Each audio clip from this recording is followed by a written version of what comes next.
መካከል ኤርሜ ዲፕ ስትሄድ እኔ አሁን እውነት ልንገርህ አይደለም፣ ይሄው በጌታ ፊት አልዋሽም። አሁን ነው የገባኝ። እነሱ የአምላክ ወይም የመለኮት እናት ስጋውን ብዙ ጊዜ መጥራት የማይፈልጉበት ምክንያት አሁን ነው የገባኝ። እንዴት ገባ ካልከኝ ከፈለጋችሁ ሁለት ቪዲዮችን ላሰማችሁና አንደኛ ከኔ ጋራ ውይይት ሲያደርጉ አንደኛው ያ ልጅ ዲያቆን መኳንንት ከኔ ጋራ ውይይት ሲያደርግ የተቀዳውን ቪዲዮ አንዱን አሰማሃለሁ። ሁለተኛ አዳም ትላንትና ውይይት ሲያደርግ እነሱ የመለኮት እናት ሲሉ ከምን አንጻር እንደሚሉ ማሰማት ፈልጋለሁ። ኤርሚዬ ቆንጆ። ከዛ በኋላ አንተ እንግዲህ እኔ አሁን የምለው ነገር ይገባቸዋል ማለት ነው። እኔ በትክክል አሁን እያወራ ያለሁት ነገር ይገባቸዋል ማለት ነው። ወላዲተ ቃል ብሎ የሚለውን ከተብራራ እቀበለዋለሁ ብለህ ካልክ እቀበላለሁ።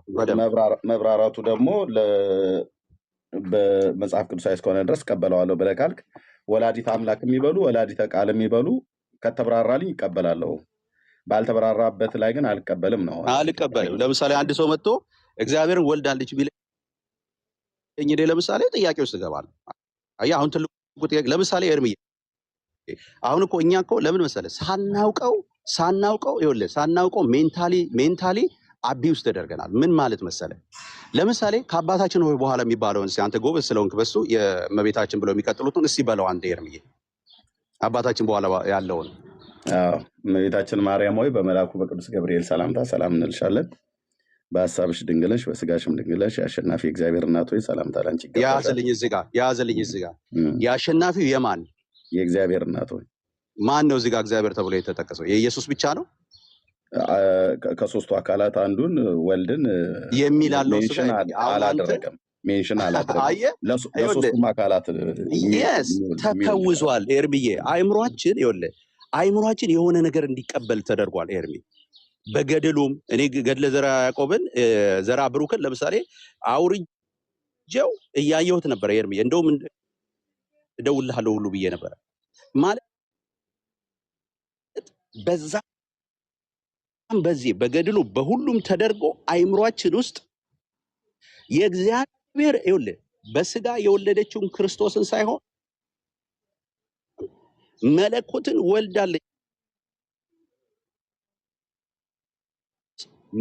ምንነት እንደሆነ እንድንረሳው ተደርጓል። አይምሯችን አቢውስ ተደርጓል። ኤርሚዬ አንደርስታንድ አድርገኝ። ስለዚህ አሁን እኛ ለምሳሌ እግዚአብሔር አሸናፊ የሆነውን እግዚአብሔርን የወለደች ሲል ለምንድን ነው እዚህ ጋር እግዚአብሔር ብቻ መባል የፈለገው? ማለት በስጋ የወለደችው ክርስቶስን ለምንድን ነው ለይቶ ክርስቶስን የወለደችው? እግዚአብሔር የሚለው አሻሚ የወል ስም ነው፣ የሶስቱም ስም ነው። አንዳንድ ጊዜ መጽሐፉ ግልጥ አድርጎ አንዳንድ ቦታዎች ላይ ኢየሱስ ጋር አብሮ ከሌለ በስተቀር እኮ አሁን ራሱ ብዙ ሰዎች የሚያነሱት እግዚአብሔር የሚለውን ኖ እዚህ ጋር አይተህ ከሆነ ለምሳሌ እግዚአብሔር የሚሉትን አንዳንድ መጽሐፍ ቅዱስ ላይ በተለይ በአዲስ ኪዳን ያሉትን ሰዎች ሲሻሙበት ታያለህ።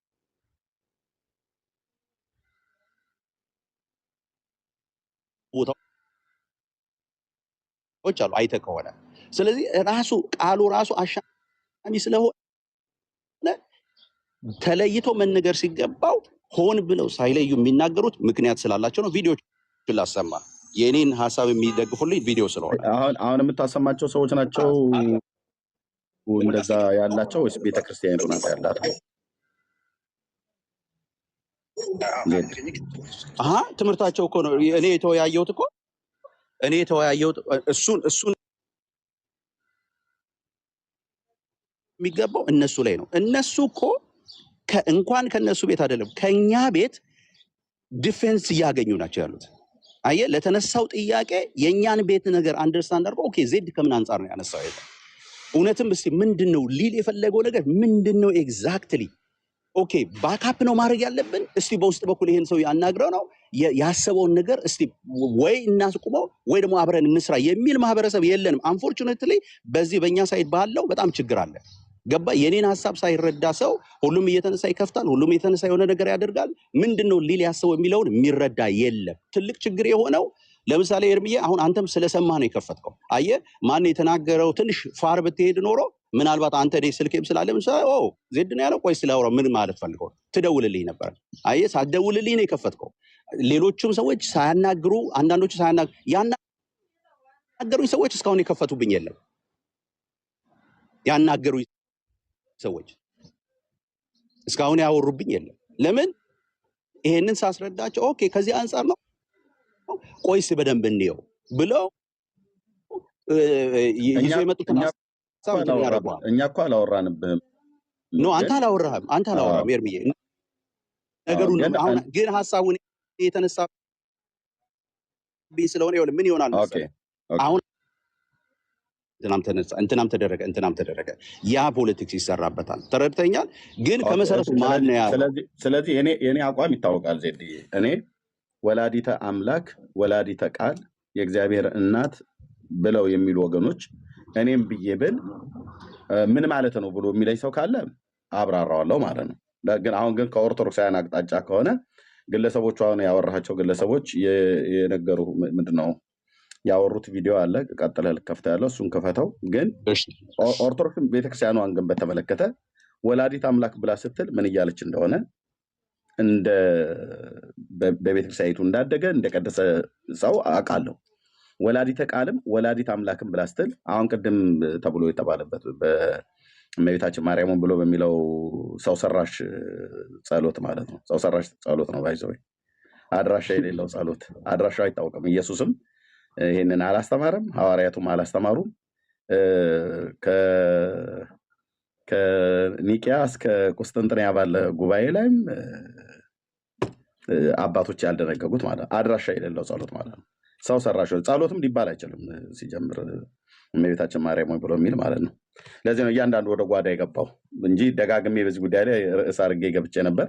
ኦኬ ግን ቢሆንም በዛ እነሱ ጸሎት ብለው ባሉበት የአሸናፊ የእግዚአብሔር እናት ሆይ ሰላምታ ላንቺ ይገባሻል ብለው ይላሉና እግዚአብሔር ብሎ የሚለው ቃል የወል ስም ነውና ለሶስቱ አካላት ይነገራልና፣ አዎ ይነገራል፣ ልክ ነው። ግን እዛ ጋር የአሸናፊ እግዚአብሔር እናት ሆይ ብለው ሲሉ እኔ በበጎ ቤተክርስቲያኒቱም ራሱ ስለምታብራራው ማለት ነው ስለምታብራራው የሶስቱን አካላት አብ ወልድ መንፈስ ቅዱስን ወልዳለች የእነሱ እናት ናት እያለች እንዳይደለ በደንብ እናውቃለን። አዎ ግን ኤርሚዬ ለምሳሌ እኔ ቀላል ነገር ልንገርህ። አሁን ይሄ እኮ አንዳንድ ጊዜ ምንድነው አንተ አሁን ብዙ ነገሮች ከበስተኋላ ያለው የአሸናፊ እግዚአብሔር እናት ብለው የሚሉት ቆይ የአሸናፊ እግዚአብሔር እናት ብለው የሚሉት እዛ ጋር ምንም ጥርጥር የለውም። በ10 ጣት ይፈርማለሁ። ኦርቶዶክስ ኢየሱስን ወልድን ነው ወልድ በተለየ አካሉ ተወለደ ብላ ስለምትል መንፈስ ቅዱስን በተለየ አካሉ ወለደች ብላ አትልም ቤተክርስቲያኒቱ። አብንም በተለየ አካሉ ወለደች ብላ አትልም ቤተክርስቲያኒቱ ወልድን ነው በተለየ አካሉ ተወለደ ብላ የምትለው ማለት ነው። ስለዚህ የአሸናፊ እግዚአብሔር እናት ብሎ የሚለው እግዚአብሔር ብሎ የሚለው ቃል እዛ ጋር የገባው ኢየሱስን ለማመልከት እንጂ ሶስቱን አካላት ለማመልከት ብላ ኦርቶዶክስ እንዳልተናገረችው አፌን የፈታሁበት ነው።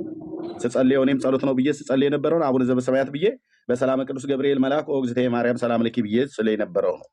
እና ከማርያም የተወለደው ማን ነው? ራሷ ኦርቶዶክስ የምትለውን መልስልህ እኔ የምማምነው ማለት ነው በተለየ አካሉ ወልድ ነው የተወለደው። ያ ወልድ የተወለደው ወልድ ከሶስቱ አካላት ወልድ በተለየ አካሉ ፐርሰኑ ማን ነው? እሱ እግዚአብሔር ነው የምትለው። ፐርሰኑ ማን ነው? ክርስቶስ ነው ምናልባት ቆይ የእነሱን ሀሳብ እንዲያገኘው ብሩክዬ አንድ ጊዜ ፐርሰኑ ማን ነው ኤርሚዬ? ፐርሰኑ እንዴ ፐርሰኑ ማለት አካሉ ማለት ነው። የተወለደው ፐርሰኑ ማን ነው? አካሉ ማን ነው? ወልድ ነው። ወልድ ነው የተወለደው በስጋ እኮ። ማን ወልድ ስትል ማን እያልክ ነው? ፍጹም ሰው ፍጹም አምላክ የሆነው ኢየሱስ ክርስቶስ። አዎ ፍጹም ሰው ፍጹም አምላክ የሆነው ኢየሱስ ክርስቶስ ነው ፐርሰኑ። ፍጹም ሰው የማይሆነው ገና ከሷ ሲወለድ ነው። ፍጹም ሰው ፍጹም አምላክ የሆነው አይደለም የተወለደው። ፍጹም ሰው ሆኖ ሲወለድ ከሷ ሲወለድ ነው ፍጹም ሰው የተባለው። ከሷ ሳይወለድ በፊት ግን አካላዊ ቃል ነው በስጋ የተወለደው ማለት ነው እኮ። ማን ነው የተወለደው? ምልህ እኮ እሱ ነው። ፍጹም ሰው ፍጹም አምላክ የሆነው ኢየሱስ ክርስቶስ ነው የተወለደው። አካላዊ ቃል ወልድ ነው የተወለደው እኮ ነው የምልህ። ከስላሴ ሁለተኛው አካል የሆነው ወልድ ነው የተወለደው ነው እኮ። አካላዊ ቃል ማለት ነው። ከዘላለም ይጠራበት የነበረው አካላዊ ቃል ነው የተወለደው ማለት ነው። ቃል ስጋ ሆነ አይደል የሚለው መጽሐፉ። ያ ቃል ቨርብ ሳይሆን ወይ ደግሞ ንግረተ ቃል ሳይሆን አካላዊ ቃል ማለት ነው። አካላዊ ቃል ነው የተወለደው ከሷ ታዲያ አካላዊ ቃል አይደል በስጋ የተወለደው ከሷ እኮ በምን ተወለደ? ይሄው ቤተክርስቲያኒቱ እንኳን አካላዊ ቃል በስጋ ተወለደ እኮ ነው የምትልህ እኮ አካላዊ ቃል እኮ ይኸውልህ፣ አሁን እኮ የኔ ትልቁ ጥያቄ ምን መሰለህ? ኖ ዜድ ቆይ አትልም እንደ ቤተክርስቲያኒቱ አካላዊ ቃል የተወለደው አካላዊ ቃል አይደለም። ኧረ እኔ እሱን አይደለም አካላዊ ቃል እኮ ይኸውልህ፣ አካላዊ ቃል ለምሳሌ ቃል ነው የተወለደው ወይንስ ደግሞ ቃል በስጋ ነው ከማርያም የተወለደው? ቃል ብሎ የሚለው አካላዊ ቃል ለጌታችን ለኢየሱስ ክርስቶስ በቅድምና የሚነገርለት የነበረው በስጋ ከመወለዱ በፊት አካላዊ ቃል በስጋ ተወለደ ብላ ነው ቤተክርስቲያኒቱ የምታስተምረው ኦርቶዶክስ። ስለዚህ የተወለደው አካላዊ ቃል በስጋ ነው። ያ ደግሞ አካላዊ ቃል በስጋ ከማርያም የተወለደው ፍጹም ሰው ፍጹም አምላክ የሆነው ክርስቶስ ኢየሱስ ነው አይደል? ምንም ጥርጥር የለውም። ቤተክርስቲያኒቱ እኮ ታዲያ ስትተረጉሞ እኮ ዝም ብሎ አሁን ለምሳሌ ወላዲተ ቃል ብለው ቢሉን ያሁን ኦርቶዶክሳውያን አልቃወማቸውም። ለምን ደሞ አልቃወማቸው? ልወደድ ብዬ ሳይሆን በኦርቶዶክስም በስተቷ ድብና አድርጌ ነው የምቃወማት። ካሜራ ከፍቼ መጽሐፍቶቿን እያሳየው ማለት ነው። በዚህ ጉዳይ ላይ ግን አንድ ኦርቶዶክሳዊ መጥቶ አካላዊ ቃል ማነው የወላዲተ ቃል ብሎ ቢል ምን እያልክ ነው? ይሄ እንግዳ ነገር ነው የምታወራው። ዝም ብለህ ወደዛ ሂድ ወደዛ ብዬ አልለውም። አካላዊ ቃል ሶሪ ወላዲተ ቃል ብሎ ሲል ምን እያለ እንደሆነ ከሰውየው እንኳን ራሱ ባልረዳውም እሱ ማብራራት ቢያቅተው ቤተክርስቲያኒቱ ግን ስላደኩባት ነገረ ክርስቶስን የምታስተምርበትን መሰረታዊ የሚባለውን ትምህርተ ስጋዌን ስላስተማረችኝ ስለማቅ ይሄውም ትምህርት ደግሞ በዚህ በእኛ በወንጌላውያን አማኞችም ጋር ጭምር ስላለ አሁን ባለሁበትም እምነት ይህንኑ እንደዚሁ የአካላዊ ቃል እናት ናት። አካላዊ ቃልን በስጋ ስለወለደችው ማለት ነው።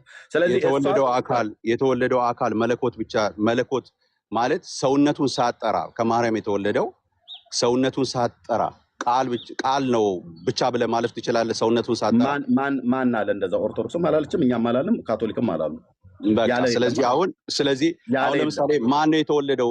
የተወለደው ማን ነው ፐርሰኑ ተብለህ ብትጠየቅ ፍጹም ሰው ፍጹም አምላክ የሆነው ክርስቶስ ኢየሱስ ብዬ ብል ከማርያም የተወለደው ማን ነው ብሎ አንድ ሰው ሲጠይቀኝ የተወለደው ፐርሰኑ በደንብ አድርገህ ስማ፣ አካል ወይም ፐርሰኑ ማን ነው ብሎ ሲጠይቀኝ ፍጹም ሰው ፍጹም አምላክ የሆነው ክርስቶስ ኢየሱስ ነው ብዬ ብልህ ስህተት ነው?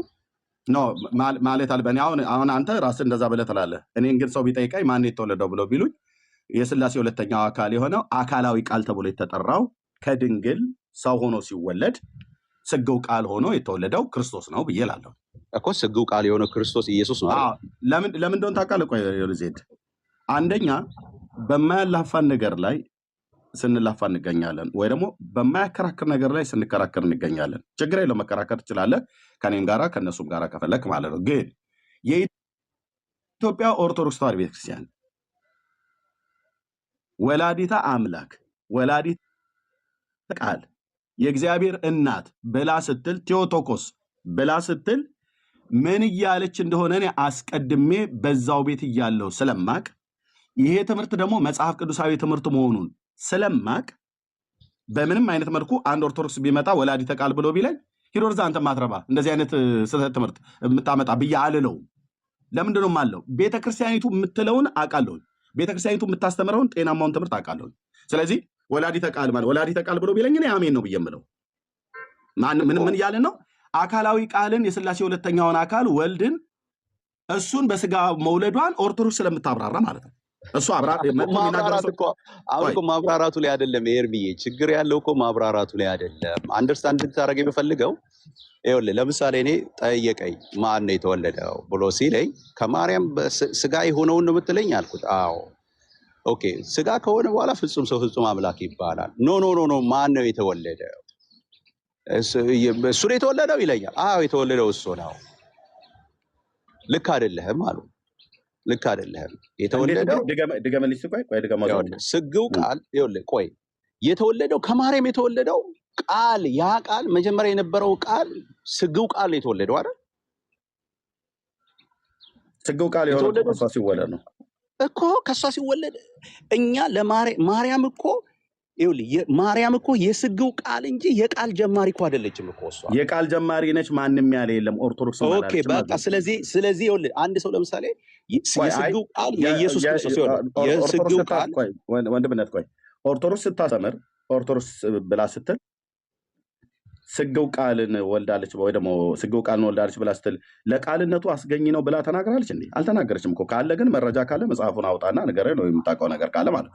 ለቃል ጅማሬ ወይ ደግሞ ለአካላዊ ቃል እሷ መገኛው ልክ ከአብ ከዘላለም እንደተወለደ ልክ እንደዛ ያስገኘችው ነች ብላ ትላለች እንደ ኦርቶዶክስ? አላለችም፣ አትልምም አላለችም። ካለች ግን ኦርቶዶክስ ድብን ያለች ስህተት ውስጥ ነው ያለችው ማለት ነው። ግን አትልም ስላላለች እኔም አልልም፣ ስህተተኛ ነች ብዬ አልልም። አይሉምም አላለችም ማለት ነው። ቤት ሳይቱ ማለት ነው ወንድምነት አላለችም።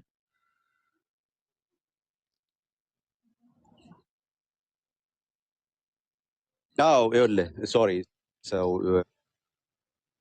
እንትን እያናገረኝ ነበር። አንተ ተወና ይቅርታ። በጣም ምንድነው መሰለህ አሁን ትላለች አትልም እኮ አይደለም። ትላለች አትልም ሳይሆን ሸፍኖ ማለፉ ልክ አይደለም። ሸፍኖ እድል ብትሰጡም ምናልባት ኦርቶዶክስ ትላለች አትልም የሚለው ላይ ከምናወራ ምናልባት አሁን እኔ ቅድም ስህተት ካለ ብለህ ስለጠየቅ እድል ስላልሰጣችሁን እንጂ እሱ ላይ ብናወራ ኦርቶዶክስ ትበልም አትበልም የእሷ ጉዳይ ይሁንና እኛ ምናልባት ምን ብለን እናምናለን የሚለውን ብንናገርና እሱ ላይ ዋና ብናረግ ለምሳሌ ከሰማሁት አሁን ኤርሚ ሲናገር የቃል እናት ትባላለች ወይ ተብሎ ቢጠየቅ አዎ ትባላለች አለ። አንተ ደግሞ እንደዛ አልልም ማለት እዚህ ላይ ብናወራ አሁን ለምሳሌ አዎ የቃል እናት ትባላለች ብዬ አምናለሁ እኔ። ምክንያቱም ኢየሱስ አንድ አካል ሁለት ባህሪ ብለን ስለምናምን መለኮታዊ ባህሪ ሰዋዊ ባህሪ ያለው ደግሞ አንድ አካል ብለን ስናምን ያ አካል ደግሞ ቃል ስለሆነ የቃል እናት ትባላለች ብዬ አምናለሁ። መጽሐፍ ቅዱስ እሱን ነው የሚያስተምረን። አንተ እዚህኛው ላይ ነው ምናልባት ልዩነት ያለክ የቃል እናት ተብላ አትጠራም ላልከው ስትል ስለሰማሁኝ እኔ እዚህ ላይ ብናወራ በቃ ኦርቶዶክስ ትበልም አትበልም የሱ ጉዳይ ይሁንና እዚህኛው ፖይንት ላይ ብቻ ብንግባባ መልካም ነው። ጥሩ ሐሳብ ነገሩ እንዳይረዝም ብቻ።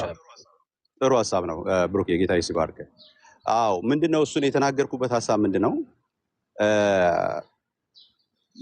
ለቃል ጅማሬ የለውም። እኔ አሁን ጅማሬው መነገር አለበት። ወንድምነት አንዴ ወገኖች ታብ ኮፒ ሊንክ ሼር አድርጉት። ታብ ኮፒ ሊንክ ሼር አድርጉት። ኦኬ ዜዶ ወንድምነትን አንድ ሰው በመጥፎ ቃል ሲሳደብ ካገኘሁት ሞዴሬተሮች ካገኛችሁት ብሎክ ነው የምታደርጉት። ኦኬ አርፋችሁ ስሙ። የኛ ወንድም ነው። ኦኬ እዚህ መጥቶ ሲናገር ምንም የሚሸማቀቅበት ነገር የለም። እንደ ወንድም ነው። ወንድም ስለሆነ ቤተሰባዊ ነገር የምናወራው አንዳችሁም ማለት ነው። የአባቶች አምላክ ይፋረደ። መቼም ቢሆን ሜርሲ ብሎክ ካደረገች፣ ሜሎስ ብሎክ ካደረገ፣ ማናቸውም ብሎክ ካደረጓችሁ አልፈታም። ስለዚህ ወንድማችን ልታሸማቀቁት አትችሉም። ይህንን አስረግጬ ነው የምነግራችሁ። ያው እግዚአብሔር ምስክሬ ነው። በቃ በምትሰሙ ስሙ። ከሌላም ቤተ እምነት ያላችሁ ስሙ። ሀሳቡን እውቀቱን መግለጥ ይችላል። ቀደም እኮ ከተብራራ ችግር የለብኝም ብሏል። እሱ ከተብራራ ችግር የለብኝም ግን መብራራት አለበት ብሎ የሚለውን ቃል አብሮ እያያዝልኝ ነው ብሎ ያለው። ከዛም ያለፈ ነገር ካለው በነፃነት ማውራት ትችላለህ። ወንድምነት ትችላለህ። ኧረ የለኝም እኔ ከዛ ያለፈ ነገር የለኝም። ኤርሚዬ ያልኩት በጣም አጭርና ግልጽ ነገር። ለምሳሌ የቃል እናት ብለህ ስትል አይ መብራራት አለበት። ለምሳሌ እኔ የማይጎረብጠኝ ነገር ምንድነው ቃልን በስጋ የወለደች ብለህ ብትለኝ ለምን መሰለህ እኔ ለቃል ጅማሬ ያለው ብዬ አላምንም። እና የሚመስለው የቃል እናት ብለህ ስትል የሚመስለው ለቃል ጅማሬ እንዲኖረው የምታስችል አሁን ለምሳሌ እኔ ሁሌ የምፈራው ምን መሰለህ አሁን ከኛ ሳይድ ከኦርቶዶክሳዊ ወይ ከምናምን ሳይድ ብቻ ማየት አይገባንም። አጠቃላይ እንደ ወንጌል ስራ ብዙ ሰዎች አንደርስታንድ የሚያደርጉት የማያደርጓቸው ነገሮች ይኖራሉ። ለምሳሌ ዝም ብለህ እንደዚህ አይነት ቬግ የሆኑ አምላክን በስጋ ወልዳለህ አምላክን የወለደች ብለህ ወይም የእግዚአብሔር እናት ብለህ ስትል ብዙ ጊዜ ጥያቄ ያስነሳል። እነሱ ይሄ ጥያቄ እንዲያስነሳ ቢያስነሳም ለነሱ ግን ሜሪዮሎጂ ላይ በጣም ቆንጆ ስራ ስለሰራላቸው ማርያም ከኢየሱስ እናት አልፋ እኔ ከይቅርታ ጋር አራተኛ አካል እስከመሆን እስክትደርስ ያደረጋት ነገር ምንድነው? እንደዚህ አይነት ቬግ የሆኑ የቃል አጠቃቀሞች ናቸው። አሁን የኔን ሐሳብ በቅንነት የተረዳ ሰው በጣም እኔ ውይይትም ያደርጋል ብዬ አላምንም። ኦኬ አንተ ምንድነው ፍራቻ ይሄ ነው። ይሄው እየተናገርኩ ነው። የኔ ፍራቻ ለምሳሌ የቃል እናት ከምትለኝ ቃልን ስጋ ጨምረህበት፣ ምክንያቱም ለመለኮቱ ለቃል መለኮት ለሆነው ቃል ማርያም ምንም ለመወለዱ ያደረገችው አስተዋጽኦ የለም። እሱ ከመጀመሪያ ከአብ ማንነት ማለት ከአብ የተወለደ የዘመን ቁጥር ሳይኖረው የሰከንድ የማይክሮ ሰከንድ ልዩነት አብ በነበረበት ዘመን ሁሉ ያለ ከአብ የተገኘ የእግዚአብሔር ልጅ ነው እርሱ። የእግዚአብሔር ልጅ ነው እርሱ። ለዛ ለመለኮት ለቃል ዮሐንስ ወንጌል ምዕራፍ 1 ቁጥር 1 ላይ ላለው ቃል ማርያም ምንም አይነት አስተዋጽኦ አላደረገች ነበረ ለተባለው ቃል ምንም አይነት አስተዋጽኦ አላደረገች። ማርያም አስተዋጽኦ ያደረገችው ነገር በስጋ ዮሐንስ ወንጌል ምዕራፍ 1 ቁጥር 14 ጀምሮ በስጋ ሲመጣው። ስለዚህ በስጋ ቃልም ስጋ ሆነ። ምንድነው ከማርያም ጋር ያገናኘው? ስጋ ያ ቃል ስጋ መሆኑ ነው። እንዴት ስጋ ሆነ? በማርያም ሆነ። ስለዚህ እኔ አንድ ሰው መጥቶ የአምላክ እናት ከሚለኝ አምላክን በስጋ የወለደች እናቱ ቢለኝ እስማማለሁ። የቃል እናት ከሚለኝ ቃልን በስጋ የወለደች ቢለኝ እስማማለሁ። የመለኮት እናት ከሚለኝ መለኮትን በስጋ የወለደች ቢለኝ እና የኢየሱስ እናት ቢለኝ በቃ ተምሳብ ነው። ወደኋላ ወደፊት የምለው ነገር የለኝም። ለመለኮቱ ጥያቄ የለኝም። ከሷ ስለመወለዱ ጥያቄ የለኝም። ቃል ከሷ ስለመወለዱ ጥያቄ የለኝም። እኔ ግን ያለው ለማርያም የተሰጣት ስም ግን እየተሰጠ ያለው አግባብ አይደለም። አግባብ አይደለም። ለምሳሌ የመለኮት እናት ስትል ድፍን ነው። መለኮትን በስጋ ብለህ ስትል ግን በቃ ኤግዛክትሊ በስጋ የመጣው ማን ነው? ያ መለኮት የሆነው ክርስቶስ ኢየሱስ ነው። ይሄን ያልኩት ይሄ አይመችም። እኛ በስጋ እያለን አንተ በስጋ በል ጨምርበት፣ እኛ ደግሞ ቃል እያለን እንቀጥላለን። መብት ነው። እኔ ማለት ሰዎችን ለምን አደረጋችሁ እንደዚህ አልልም። እኔ ግን ለኔ በጣም አሻሚ ሁሌ የምጠይቀው ነገር እንዴት እንደዚህ ማለት እግዚአብሔርን የወለደች ተብሎ ሲባል አሃ እግዚአብሔር የአብ የወልድ የመንፈስ ቅዱስ የወልም ስም ነው። ለብቻ ወልድ እግዚአብሔር ይባል። ለምሳሌ እኔ እንደዚህ ቢባል ወልድ እግዚአብሔርን በስጋ የወለደች ብትለኝ በቃ ታምሳብ ምንም ችግር የለብኝም። ምንም ችግር የለብኝም። ግን እግዚአብሔርን ብለህ አሻሚ የሆነውን ቃል ስትጠቀም ግን በጣም ከባድ የሆነ ነገር ነው ያለው። ለሰዎች አእምሯቸው ውስጥ ሁልጊዜ የመለኮት እናት የእግዚአብሔር እናት ምናምን የሚለው ገብቶ ወልድ ተረስቶ አብ ወልድ መንፈስ ቅዱስ የተወለደ እስከሚመስል ድረስ በጣም የተለጠጠ ነገር አለው። የኔ ፍራቻ ከዚህ ውጭ ነው። አሁንም ከዚህ በኋላ ኤርሚዬ እድል ስለሰጠኝ አመሰግናለሁ ወንድምነት። ሁላችሁም እዚህ ውስጥ የሰማችሁኝ በሙሉ የኔ ኢንቴንሽን ይሄ ነው። ከዚህ ውጭ የለኝም። ይሄ የሚያስወግድ ከእንትን የሚያስባርር ምናምን ከሆነ ደግሞ እንትን እናደርጋለን ማለት ነው። እንግዲህ ንስሐ የሚያስገባም ነገር ከሆነ ንስሐ እንገባለን። ተባረኩልኝ። ኤርሚዬ ይሄው ነው፣ ጨርሻለሁ እኔ። ምናልባት ዜዱ ሰላም ላንተ ይሁን። ሀሳብን ሰምቼዋለሁ፣ ፍራቻህንም ሰምቼዋለሁ። ፍራቻ ይገባኛል፣ በደንብ ይገባኛል፣ ስጋትም ይገባኛል። ግን አንድ ፖይንት ግን ሚስ ያረክ ይመስለኛል። ያ ሚስ ያረከው ፖይንት ምን መሰለ?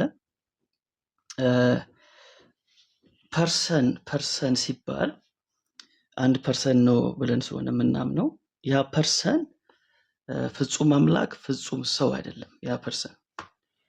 ያ ፐርሰን ሎጎስ ነው፣ አምላክ ነው። ስለዚህ ማርያም ወላዲተ አምላክ ስትባል፣ ወላዲተ ቃል ስትባል ስለዛ ፐርሰን እየተወራ ስለሆነ ነው። አሁን ትልቁ ጉባኤ ላይ የነበረው ጥያቄው ነገረ ማርያም ላይ አይደለም። ጥያቄው የነበረው ወይም ክርክሩ የነበረው ፐርሰኑ ላይ ነው፣ ሃይፖስታሲሱ ላይ ነው።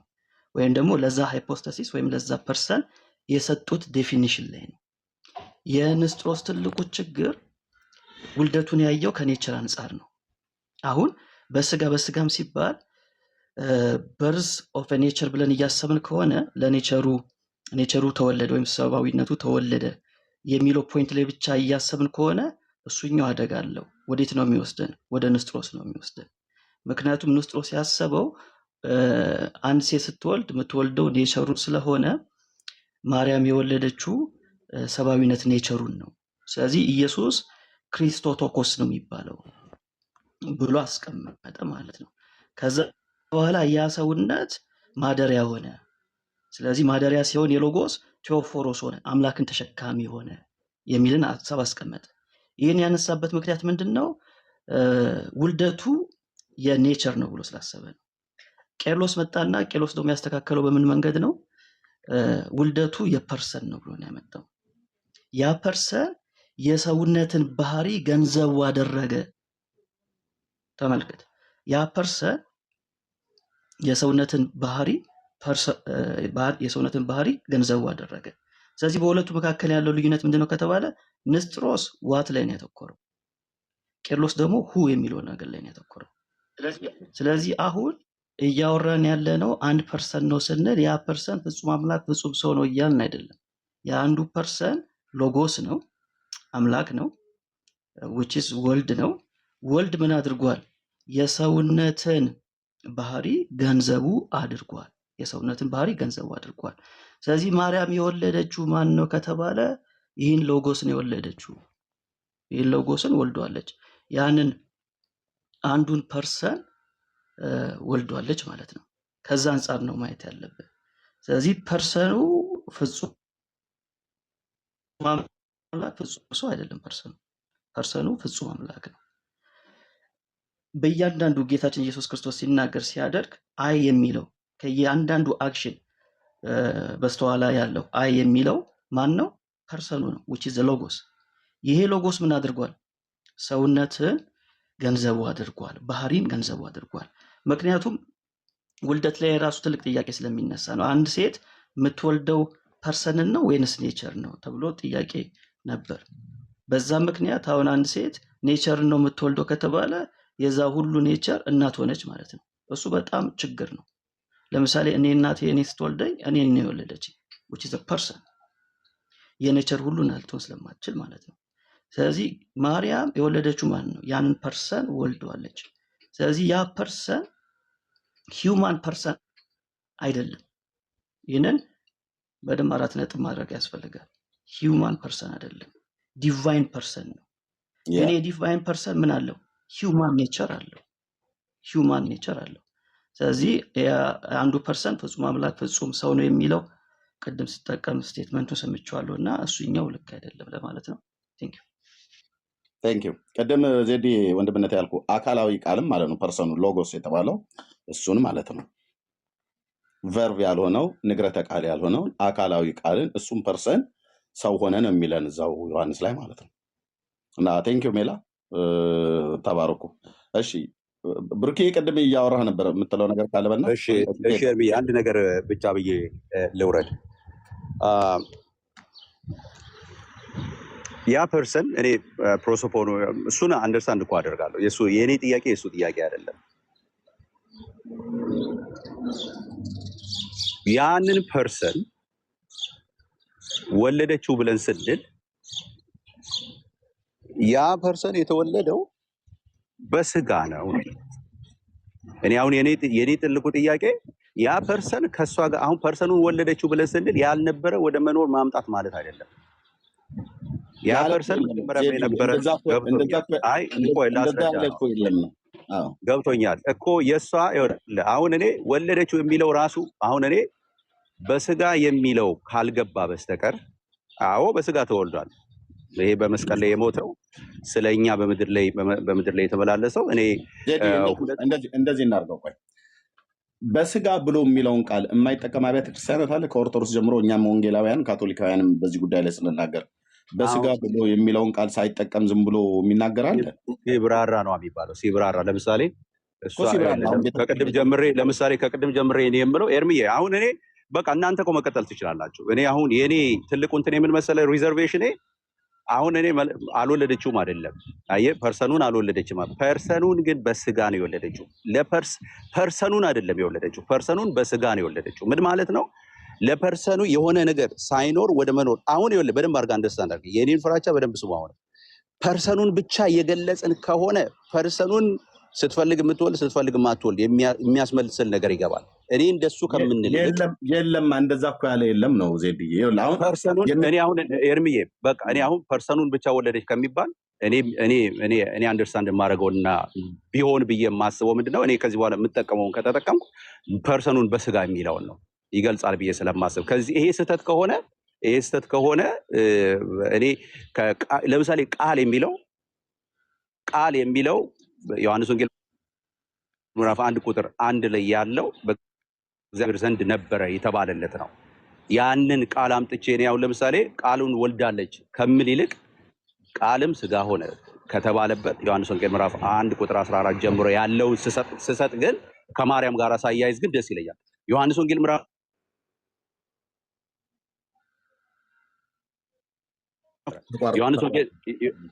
ተመልሻለሁ አይደል? አይ ቲንክ ገብቶብኝ ነው።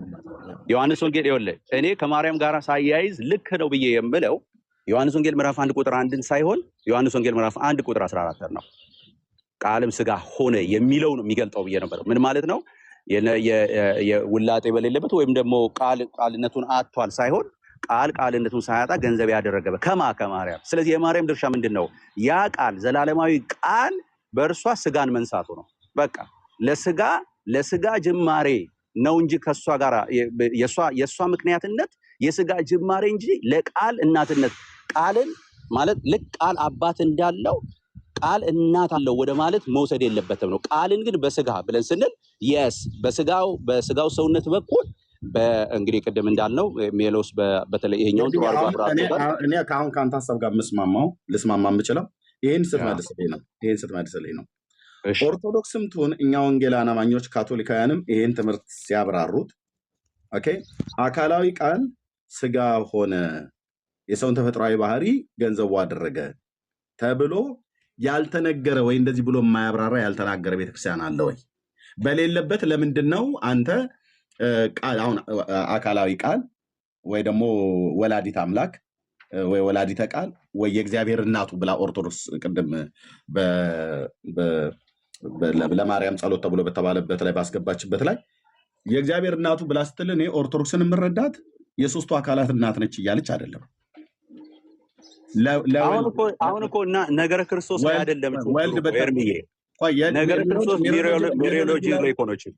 ሚሪዮሎጂ ላይ እነሱ ብለው የሚሉት ቅድም የተናገርኩት አለ። ሚሪዮሎጂ ማለት የኦርቶዶክስ ሚሪዮሎጂን ምንድነው እመሰክራለሁ ብሎ የሚል ጴንጤ ካለ ያን ሰው አገናኙኝ። እኔ ሚሪዮሎጂ ማለት የኦርቶዶክስ ሚሪዮሎጂ ሽንፍላ ማለት ነው። ባጭሩ የማይጠራ የተቀላቀለ የተምታታ እጅግር የሌለው ታጥቦ የማይጠራ ማለት ነው። ይሄን ብዬ ስል ከቅድመ ዓለም ጀምራለሁኝ ከራሷ መጽሐፍት ከመጽሐፈ ሰዓታት ጀምሮ ማለት ነው። ሚሮሎጂን በተመለከተ አይደለም እየተነጋገረ ያለው። የኦርቶዶክስ ሚሮሎጂ አንድም ቀን ጠርቶ የማያውቅም፣ ሊጠራም አይችልም። ለወደፊት ይጠራ ከሆነ እንጠብቃለን። ሚሮሎጂ ትምህርቷን በተመለከተ የእኛ የወንጌላውያን አማኞች ሚሮሎጂ ትምህርቷ ላይ ንጹህ ናት ምናምን ብላችሁ ካላችሁ ያን ሰው አገናኙ። የፈለገ ቴዎሎጂያዊ ይሁን ያን ሰው ያገናኙ። እኔ ጠይቀዋለሁ። ከዜማ መጽሐፍት ከራሷ ከቤተክርስቲያኒቱ የዜማ መጽሐፍት ጀምሬ ጠይቀዋለሁ። ሚሮሎጂዋ የማይጠራ ሽንፍላ ነው። ክርስቶሎጂ ግን ትምህርተ ስጋዌ ግን የጠራ ትምህርት አላት ቤተክርስቲያኒቱ። ለምሳሌ ወላዲት አምላክን ብትል ትክክል ናት። ምን እያሉ እንደሆነ ትምህርቷን ስለምናውቅ ማለት ነው። ወላዲተ ቃልም ብለው ሲሉ ምን እያሉ እንደሆነ ስለሚገባ ማለት ነው። የአካላዊ ቃል እናቱ ናት ነው። እናት ስትሆን በስጋ ስለወለደችው ነው። የሰውን ተፈጥሯዊ ባህሪ ገንዘቡ ስላደረገ ነው። የእግዚአብሔር እናቱን ብላ ስትል ቅድም እንዳልከው ለሶስቱ አካላት ለወልድ የሚጠራበት ስም ቢሆንም እንኳን ለወልድ እያለች እንደሆነ ግን በደንብ እናውቃለን። ስለዚህ አሁን የሚል ሰው በሌለበት አንተ አሁን የሚል ሰው ቢሆን ኖረው ትክክል ነህ ነበር የሚከራከር። ኤርሚዬ አንድ ነገር ብቻ ላስታውስ። ምናልባት እንግዲህ ይሄ እኮ ትምህርት እኮ መጽሐፍቶቻቸው ሁሉ እኮ ኤርሚዬ ይሄ ትምህርት አላቸው አለ። አንተ ገድለ ዘራ ብሩክን እኮ አንተ እኔ አሁን ብታወጣው እኮ አንተ ከዚህ በፊት ስታነበው ሰምቻለሁ። አንድ ሰውም እንደዚህ ሲናገር ሰምቻለሁ። ዳውንሎድም አድርጌዋለሁ። ለምሳሌ ስላሴን የወለደች ይላል። ቄሶቻቸውና አስተማሪዎቻቸው እኮ ስላሴን የወለደች የስላሴ እናት ነች እኮ ብለው በጳጳሳት ደረጃ እኮ የሚናገሩ ሰዎች ናቸው። ይሄ የመጣው ኤርሚዬ ዝም ብሎ አይደለም። እንደዚህ ቬግ የሆኑ ንግግሮች ተጠራቅሞ አንድ ነገር እውነት ለማስመሰል ይባላል። አንድ ነገር ደጋግመህ አንድ ውሸት ንገረው፣ ከዛ እውነት ነው ብሎ ያምናል የሚባል አባባል። ቤተክርስቲያኒቱ ግን ስላሴን ወልዳለች እኮ ብላ አትልም።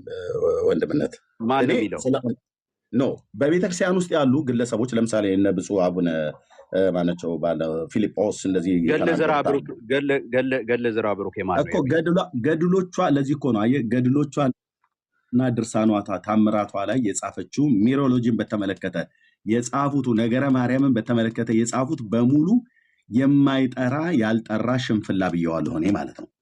ታዲያ አሁን እኮ ከእሱ አንጻር ነው እኔ እንዲነሳ የምፈልገው እኮ እዚህ ያሉ ልጆች ግን እኮ አሁን እኮ አንዳንድ ግለሰቦች ስላሉ ቆይ ዜድዬ ለምሳሌ አሁን እኛ አካባቢ ላይ አሉ እኮ አንዳንድ ፓስተሮችን ስጠይቃቸው ወጣ ያለ ነገር የሚናገሩ ማለት ነው።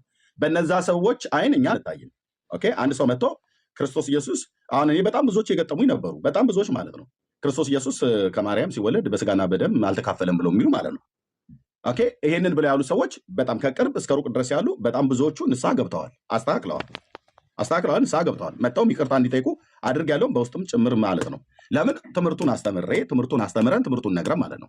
በስጋና በደም ካልተካፈለ ታዲያ የኛ መዳን ከንቱ ነው ማለት ነው። ያዳነን ሌላ ፍጡር ነው ማለት ነው። ከኛ ያልሆነ የኛ ወገን ያልሆነ የኛን ተፈጥሯዊ ባህሪ ገንዘቡ ያላደረገ ሌላ አካል ነው ማለት ነው። ስለዚህ እንደዚህ ብለው የሚሉ አንዳንድ ሰዎች ስለተገኙ በሙሉ ፕሮቴስታንቱ ክርስቶስ ኢየሱስ ከማርያም ሲወለድ በስጋና በደም አልተካፈለም ብሎ የሚል ድምዳሜ ላይ መድረስ አግባብ አይደለም።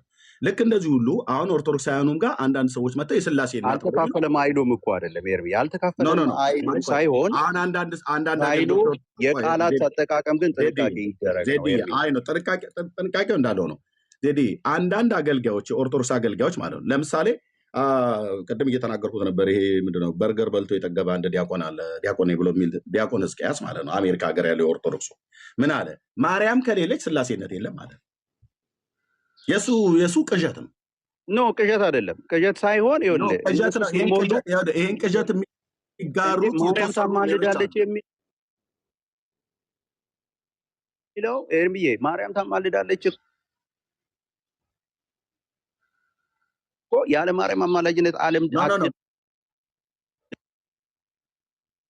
ላማኙ በዚህ በተገኘው ፕላትፎርም በተለይ አንተ ምናምን በዩቲዩብ ተጀምሮ ትልቅ ትግል ተደርጎ እኮ ነው አሁን እስከሚያፍሩበት ድረስ እኮ የቀረው ይሄ። ይኸውልህ ከዛ በፊት ያ ቃል እየተጨመረ ሃይ ባይ በሌለበት ሲነገር ስለኖረ በቃ ትምህርት ቤት ሰርቶ ኦልሬዲ ትምህርት ሆኖ ነበር እኮ ያ ትምህርት ሁሉም ያገኘው ቦታ ሁሉ ይናገረው ነበር።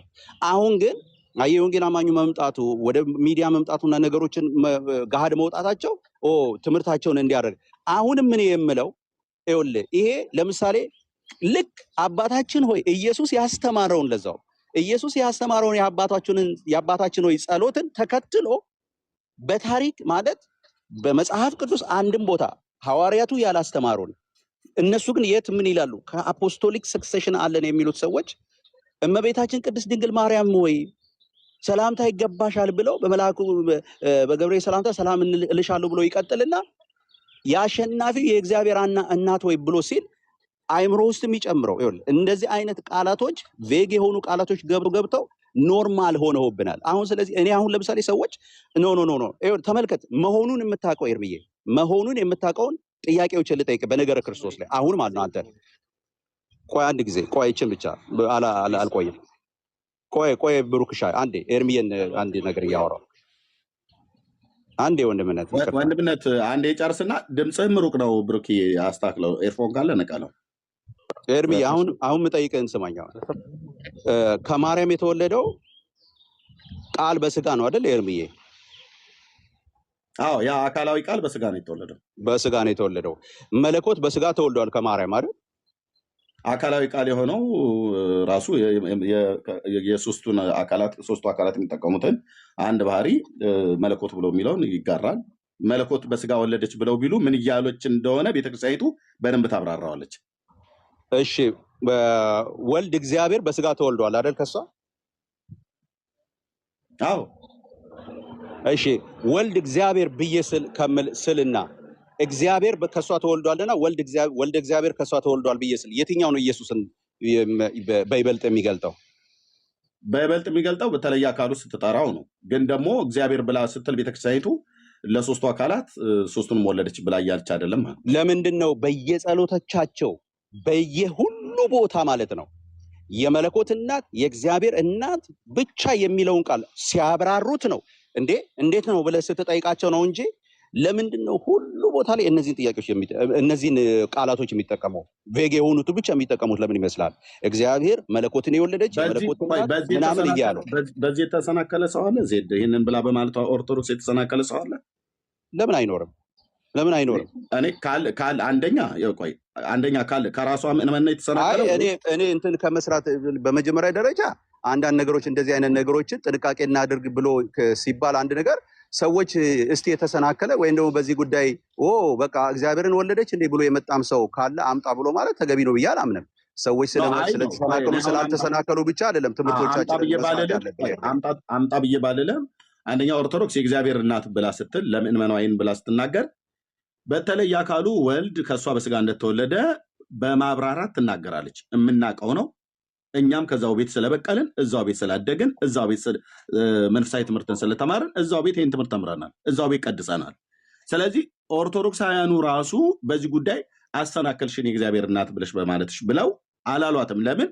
የእግዚአብሔር እናት ብሎ የሚለው ለአብም ለመንፈስ ቅዱስም ለወልድም ጭምር የሚነገር ቢሆንም እንኳን በተለየ አካሉ ብሎ የሚለውን ቃል ግን ትጠቀማለች። በተለየ አካሉ ብላ ታብራራለች። ስለዚህ ስታብራራ ነው እኔ ተቃውሞ ያለው ከዛ ውጭ ባለው ነገር ወንድምነት ልጨርስ። አንደኛ ታብራራለች። ከምእመናኗ የእግዚአብሔር እናቱ ብለሽ በማለትሽ ሳታብራሪ በማለትሽ አሰናክለሽናል ብለው አላሏትም። አንድ ሁለተኛም ከኛም ከወንጌላውያን አማኞች እኔ ለሌሎችም ጭምር የምሰማው ኦርቶዶክስ የእግዚአብሔር እናቱ ብላ ስትል ለሶስቱ አካላት እየተናገረች እንዳይደለ ይታወቅ። እኔ ህሊናዬን በፍጹም ልሸጠው አልችልም። ለሶስቱ አካላት እየተናገረች እንዳይደለ ይታወቅ። ታዲያ ከሶስቱ አካላት ግን ለአካላዊ ቃል ለኢየሱስ ክርስቶስ እየተናገረች ነው። ያ እሱ ደግሞ እግዚአብሔር ነው ብሎ የሚለው ነገር አጽንኦ ሰጥታ ለመናገር ስለፈለገች ነው።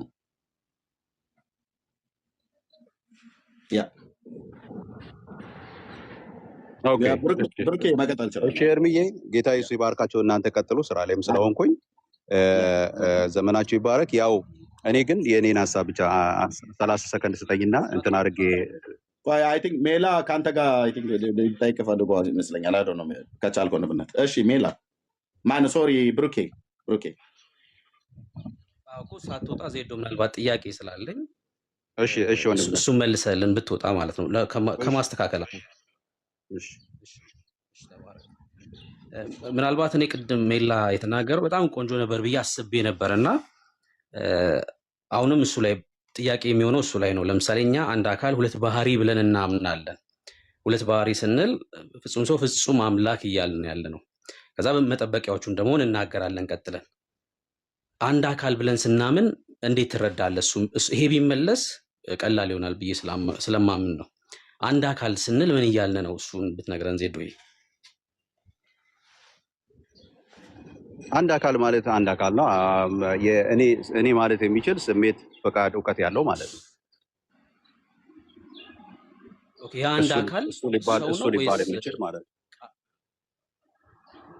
የአንዱ አካል ሰው ነው ወይስ አካላዊ ቃል ነው? አካላዊ ቃል በሰውነት የተገለጠው አካላዊ ቃል ነው። አንድ አካል ተብሎ የሚጠራው አካላዊ ቃል ነው ማለት ነው አይደል? በእንትን ከሄድክ በነገረ ክርስቶስ ከሄድክ በነገረ ማርያም ስትመጣ ግን አሁን ጥያቄ ያለው ነገረ ማርያም ላይ ስለሆነ በነገረ ክርስቶስ ስትሄድ ያ አንድ የአካላዊ ቃል ነው። ያ አካላዊ ቃል ግን መቼም የነበረ ማንነት ነው። መቼም የነበረ ምንነትም ነው። ስለዚህ እኔ አሁን እያልኩ ያለሁት ልክ ወደዚህ ግን ሲመጣ ግን ይኸውልህ በማርያም ግን ወደ ማርያም ሲመጣ ግን ለአካላዊ ቃል ምንነትን የሰጠች አይደለችም። ለአካላዊ ቃል እሱ ማን ነው ተብሎ ሲባል ምንድን ነው ተብሎ ሲባል ማንነትን ሳይሆን ምንነትን የሰጠች ነች። ምንነትን ማለት ኔቸርን ከእሷ የወሰደባት ነው አካላዊ ቃል። ስለዚህ አካላዊ ቃል ከምን ጋር ነው የእሷን ግንኙነት ከእሱ ጋር ያለው እንትን ብትለኝ እርሱ ምንድን ነው ብለህ ስትል ፍጹም ሰው ፍጹም አምላክ ነው እንላለን። ስለዚህ ምንነትን ያገኘባትን ወስጄ እንደ ማንነትን እንዳስገኘ አካላዊ ቃልን ወለደች ማለት በጣም ከባድ ነው ለኔ። ምንነትን ግን አግኝታለች። ፍጹም የሚለውን የጨመረው በእሷ ስለሆነ ይኸውልህ ፍጹም ሰውነት ፍጹም ሴንስን የወለደችው እያልክ ነው ዜዶ? ምን አልከኝ? ባህሪን ነው የወለደችው እያልክ ነው?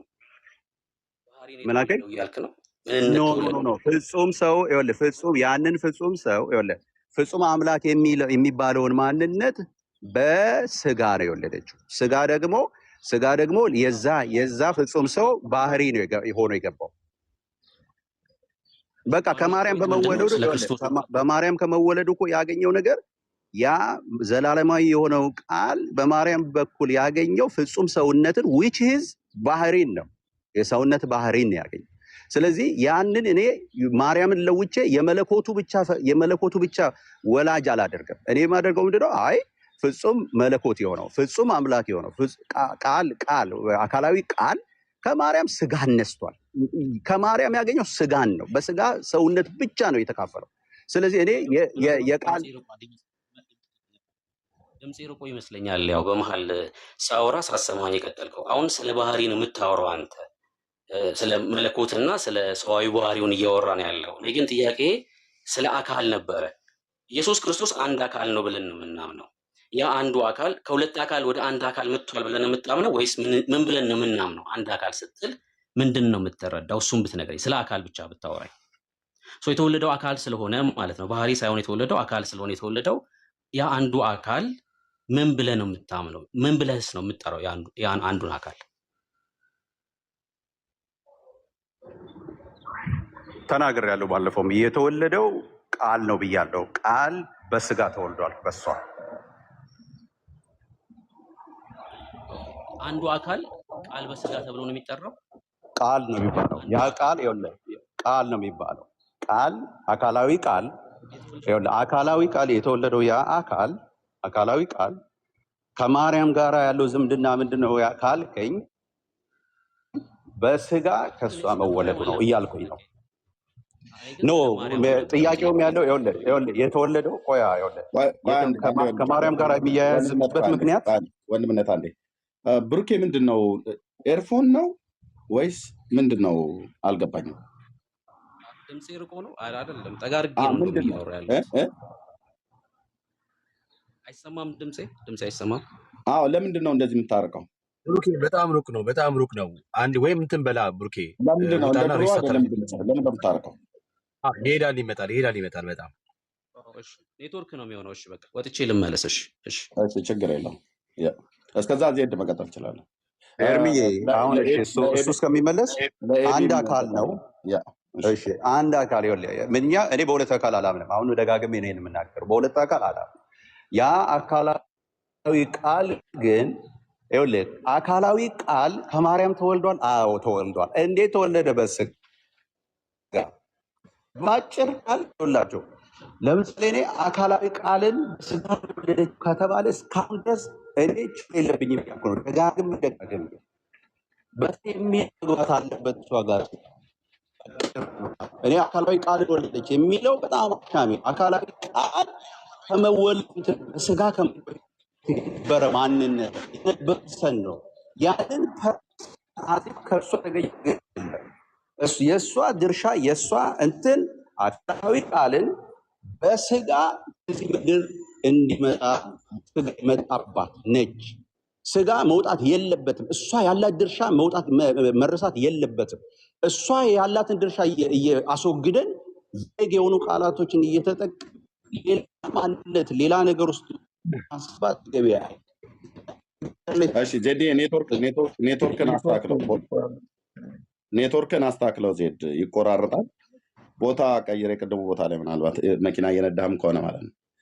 እኔ የዜድ ያልገባኝ ነገር ቢኖር እስካሁን ማለት ነው ወንድሞች እናቶች፣ ያለ ክፍል የተቃረነ ክፍል ለምሳሌ አካላዊ ቃልን ቅድመ ዓለም ከአብ በተወለደበት አወላለድ ማርያምም ልክ እንደዛው ከአብ በተወለደበት አወላለድ ነው የወለደችው ብሎ ያለ ሰው ቢሆን የዜድ ሙግት ተገቢ ነበረ።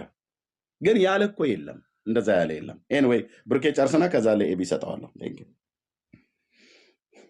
እሺ ምናልባት ሀሳቤን ከተረዳችሁኝ እና ድምፅ የማይሰማ ከሆነ ይህን ጥያቄ ብንመልሰው ዜዶንም ማስተካከል ወይ ደግሞ ማረም እንችላለን ብዬ ስላመንኩኝ ነው።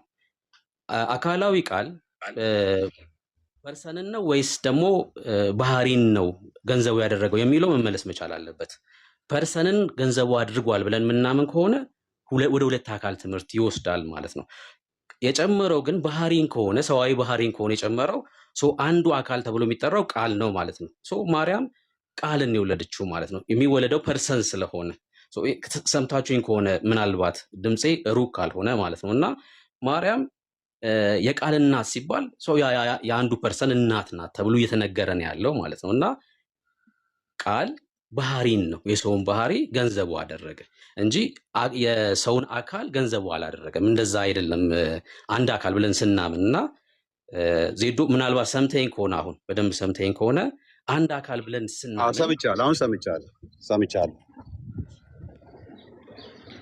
ሰምቻለሁ ብሩክ። አሁን ልጠይቅ ወይስ በተናገርኩት ተስማማክ? ጠይቀኝ ብሩክዬ፣ እየሰማው ነው። በዘላለም ውስጥ የነበረው አካላዊ ቃል የጨመረው ፐርሰንን ነው ወይስ ደግሞ ኢሴንስን ባህሪን ነው የጨመረው? እንዴ ሰዋዊ ፐርሰን ፐርሰንን እንዴት ነው ወይ ደግሞ ይጨምራል? በጭራሽ በጭራሽ ባህሪን ምንድነው ባህሪን ይጨምራል እንጂ ፐርሰንን ሊጨምር አይችልም። ፐርሰን ማለት ሰውነት ከዛ በፊት ሰልፍ ሰብሲስት የሚያደርግ ማንነት አልነበረም የነበረው። ስለዚህ እኔ ፐርሰንን የጨመሩ ብዬ አላምንም። ባህሪን ነው የተካፈለው ከማርያም። ያንንም ነው እኔ አሁን እያልኩ ያለሁት። ለምንድን ነው ባህሪው የማይነገረው ነው? ባህሪ ያገኘባት ነች እንጂ የፐርሰን ማንነት ያገኘባት ይኸውልህ የፐርሰን ማንነት ያገኘባት አይደለችም። በቃ ጨረስን እኮ አሁን እኮ አለቀ።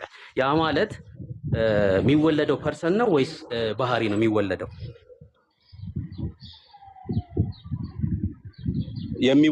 የተወለደው ፐርሰኑ ነው፣ ግን በስጋ ባህሪ ነው ከሷ እንዲወለድ ከሷ ያገኘው የስጋን ባህሪ እንጂ ፐርሰንን አይደለም የምንገልጸው። ፐርሰኑን እንገልጥና ከሷ ጋር ግን ያለው ሪሌሽን ባህሪን መካፈሉ ነው። በቃ ለምን ነው ፐርሰን ተወለደ የምትለው? ባህሪን ነው ከሷ የነሳው አይደል? ለምን ነው ፐርሰን ከሷ እንደተገኘ የምታደርገው? አላልኩም እኮ አሁን ፐርሰን ከሷ ተገኘ አላልኩም። አሁን በቃ አንተ ቆይ እሱ አሁን ገንዘቡ መልሼ ያደረገው ልጠይቅህ። ይኸውልህ እኔ አሁን ይሄንን ብያለሁ። እኔ ጨርሰውና ምን አልኩ? ትጠይቀኛለህ አንተ። ቆይ እኔ ይሄንን አልኩ። ይኸውልህ ልጨርስ አንተ የጠየከኝን ጥያቄ በደንብ መለስኩልህ። ምን ብዬ መለስኩልህ? አይ የተወለደው ፐርሰን ነው አልጨረስኩም። እኮ የተወለደው ፐርሰን ነው። ቆይ ያው ስማኛ፣ የተወለደው ፐርሰን ነው። ፐርሰን ስለሚወለድ አይደለም። ግን ያ ፐርሰን ከሷ ሲወለድ የማርያም ሮል ምን ነበረ ከተባለ ፐርሰኑን ፐርሰን ማድረግ አይደለም። ፐርሰን መወለድ ስላለበት ነው እንጂ የነበረው ፐርሰን ነው ከሷ የተወለደው። ያ ፐርሰን ግን ከሷ ጋራ ያቆራኘው ከሷ ጋራ በሷ በኩል ያገኘው ነገር ፐርሰንነቱን ሳይሆን መጀመሪያም የነበረው ፐርሰን ከሷ ስጋን ነው የነሳው። ስለዚህ እኔ ጥያቄ ጠይቃለሁ ማለት ነው። አሁን አንተ የማርያም ሮል በኢየሱስ ክርስቶስ ቆይ አንድ ጊዜ ብሩክዬ፣ መልስ እኮ ቆንጆ መልስ ሰጥቻለሁ። አይ ቲንክ ይመስለኛል። ሌላ የምጠይቀው ነገር አለ? እሺ ቀጥልሽ። ከባህሪ አይወለድም ብለሃል። የሚወለደው ፐርሰን ነው ብለሃል። ያ ፐርሰን ደግሞ ቃል እንደሆነ ተስማምተናል። ሶ ያ ቃል የተወለደው ከማርያም ነው አይደል? ትክክል። ሶ የቃል እናት ተብሎ ቢነገር ለማርያም ችግር የለውም ማለት ነው። አዎ ቃልን በስጋ ለምን መሰለ እሷ የሰጠችው ይኸውልህ ፐርሰኑ የተወለደው ፐርሰን አሁን እዚህ ቦታ ላይ ይኸውልህ ይሄንን ብቻ ብለህ ስታቆም ይሄንን ብቻ ቃል ተወልዷል ብለህ ስታቆም ቃል ፐርሰኑ ከማርያም ተወለደ ብቻ እያልክ ነው። ከማርያም ግን ፐርሰን አይደለም የተወለደው። ከማርያም ፐርሰን ነው ብለን ፐርሰን አይደለም የተወለደው ሳይሆን ፐርሰኑ ያ ሲወለድ የማርያም ሮል ግን ኔቸርን መካፈል ብቻ ነበረ። የማርያም ሮል ፐርሰን ማድረግ ሳይሆን ያንን ፐርሰን ስጋ ባህሪን እንዲይዝ ማድረግ ነው። አሁን የፐርሰን አስገኝ ብቻ አድርገሃት ቁጭ ማለት አይገባም። የፐርሰን አስገኝ ሳይሆን ያ ፐርሰን ከመጀመሪያም የነበረው ፐርሰን በእሷ ውስጥ ያገኘውን ነገር መግለጥ ነው ያለብህ። አጠራሪ መሆን ያለበት ከማርያም ምንድን ነው ያገኘው? ስጋዊነት ወይም ደግሞ የስጋ ባህሪ። ፐርሰኑ ማን ነበር? ፐርሰኑ ቃለ ምን አልከኝ? አስገኝም ተብሎ አይነገርም ለማርያም ሲጀምር። የፐርሰን አስገኝም ተብላ ማርያም እንደዛ ተብሎ ለማርያም አይነገርም ሲጀምር። ፐርሰን በዘላለም የነበረ ስለሆነ እሺ በአጭር ቃል ይኸውልህ ፐርሰኑ በአጭር ቃል አሁን እኔ ልጨርስ ይብቃኝ። ፐርሰኑ በማርያም ሆድ ውስጥ ፐርሰኑ ይኸውልህ አዜ ፐርሰን መጀመሪያም የነበረው ነው። ያ መጀመሪያ የነበረው ቃል በማርያም ሆድ ውስጥ ቃል አይደለም ሆኖ የቀጠለው፣ በማርያም ሆድ ውስጥ ስጋን ገንዘብ አድርጓል። ስለዚህ የማርያም ትልቁ ኮንትሪቢዩሽኗ ምንድን ነው ከተባለ ያንን አካላዊ ቃል መጀመሪያም የነበረውን የሰው ስብዕና መስጠት ነው። የሰው ስብዕና እንዲካፈል መሆን ነው ከሷ።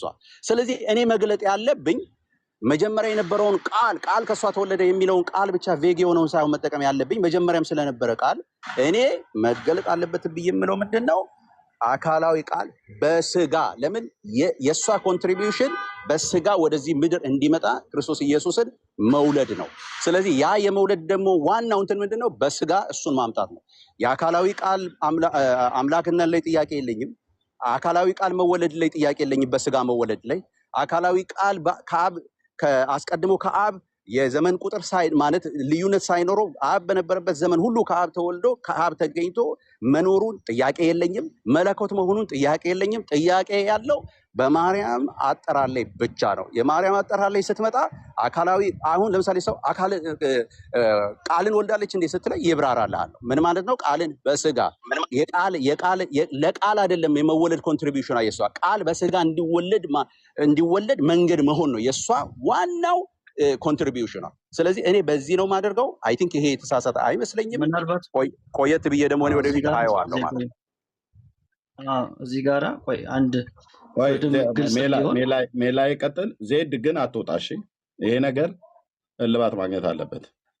እኔ በኋላ ላይ የምልህ ነገር አለ። ወንድሞች ይናገሩና ሜላ የሚቀጥልና ኤቢም ተናግሮ ወንድምነት ብትደውልኝ ወይ ደስ ይለኛል ከይቅርታ ጋር ነው። አዎ ቆይ አይ እዚሁ ላይ ለመሰለ በቃ እኔ አሁን በጣም ተናርቆኝ እደውልልሃለሁ። ግን ይሄ ፐብሊክ ስለተደረገ ከወንድሞች ጋር አይተን ከነቃሌም ጋር በዚህ ጉዳይ አውርታል ይመስለኛል።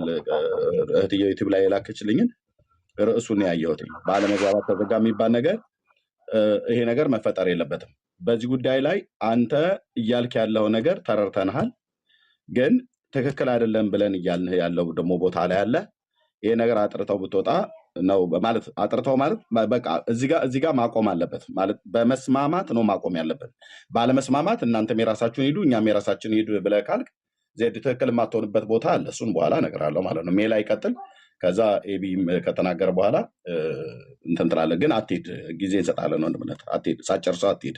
ሜላ መቀጠል ትችላለህ። ቴንክ ዩ። እሺ በደምብ ግልጽ እንዲሆን ማርያም የወለደችው ማን ነው ብለህ ዜዶዬ ቀጥታ ማን ነው የምትለኝ?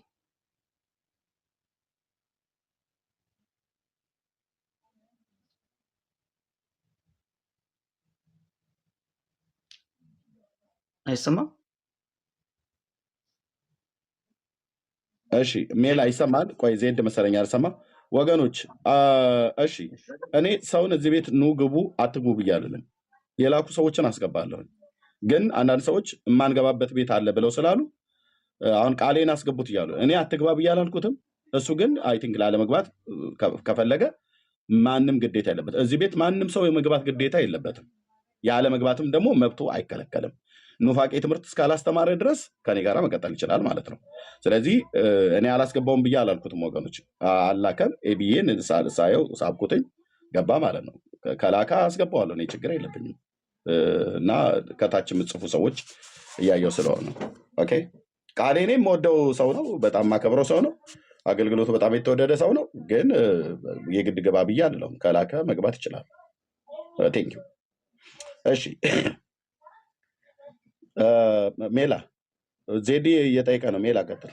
ቴንኪው። ኤቢ የምን አልከኝ? ዜዶ ከሰማ ሜላ ምናልባት ሶሪ በጣም ሰላም ብያቸዋለሁ ሁላችሁንም። ዜድ ሚዩት ላይ ነው ያለው። ማውራት ከቻለ እንትኑን አንስቶ ይቀጥላል። የሚመች ቦታ ላይ ያላል መሰለኝም እና ሌላ ጊዜ ዲስከስ ስናደርግ አሁን አንተ ያነሳውን ጥያቄ እኔም ጠይቄው ነበረ እና እሱ የፈጠረው አንድ ዲስቲንክሽን አለ። ያ ዲስቲንክሽን ምንድን ነው? ዘላለማዊ ቃል ቅድመ ተዋህዶ በኋላ ደግሞ ስግው ቃል ሲሆን በሁለቱ መካከል የፈጠረው ዲስቲንክሽን አለ። ዘላለማዊ ቃል ማለት አንችልም፣ ስግው ቃል ነው ልንለው የሚገባው ስጋን በስጋ ስለተወለደ። ከስግው ቃልነት በኋላ ወይም ደግሞ በጊዜ ተዋህዶ ማለት ያለብን ስግው ቃል ነው እንጂ ዘላለማዊ ቃል ልንለው አይገባም የሚል ሀሳብ አንስቷል። ይሄ አንዱ ትልቅ ችግር ነው እኔ ያገኘሁት። ማለት ዘላለማዊ ቃልነቱ አልተለወጠም። ይሄ ዲቫይን ሲምፕሊሲቲንም ያናጋል።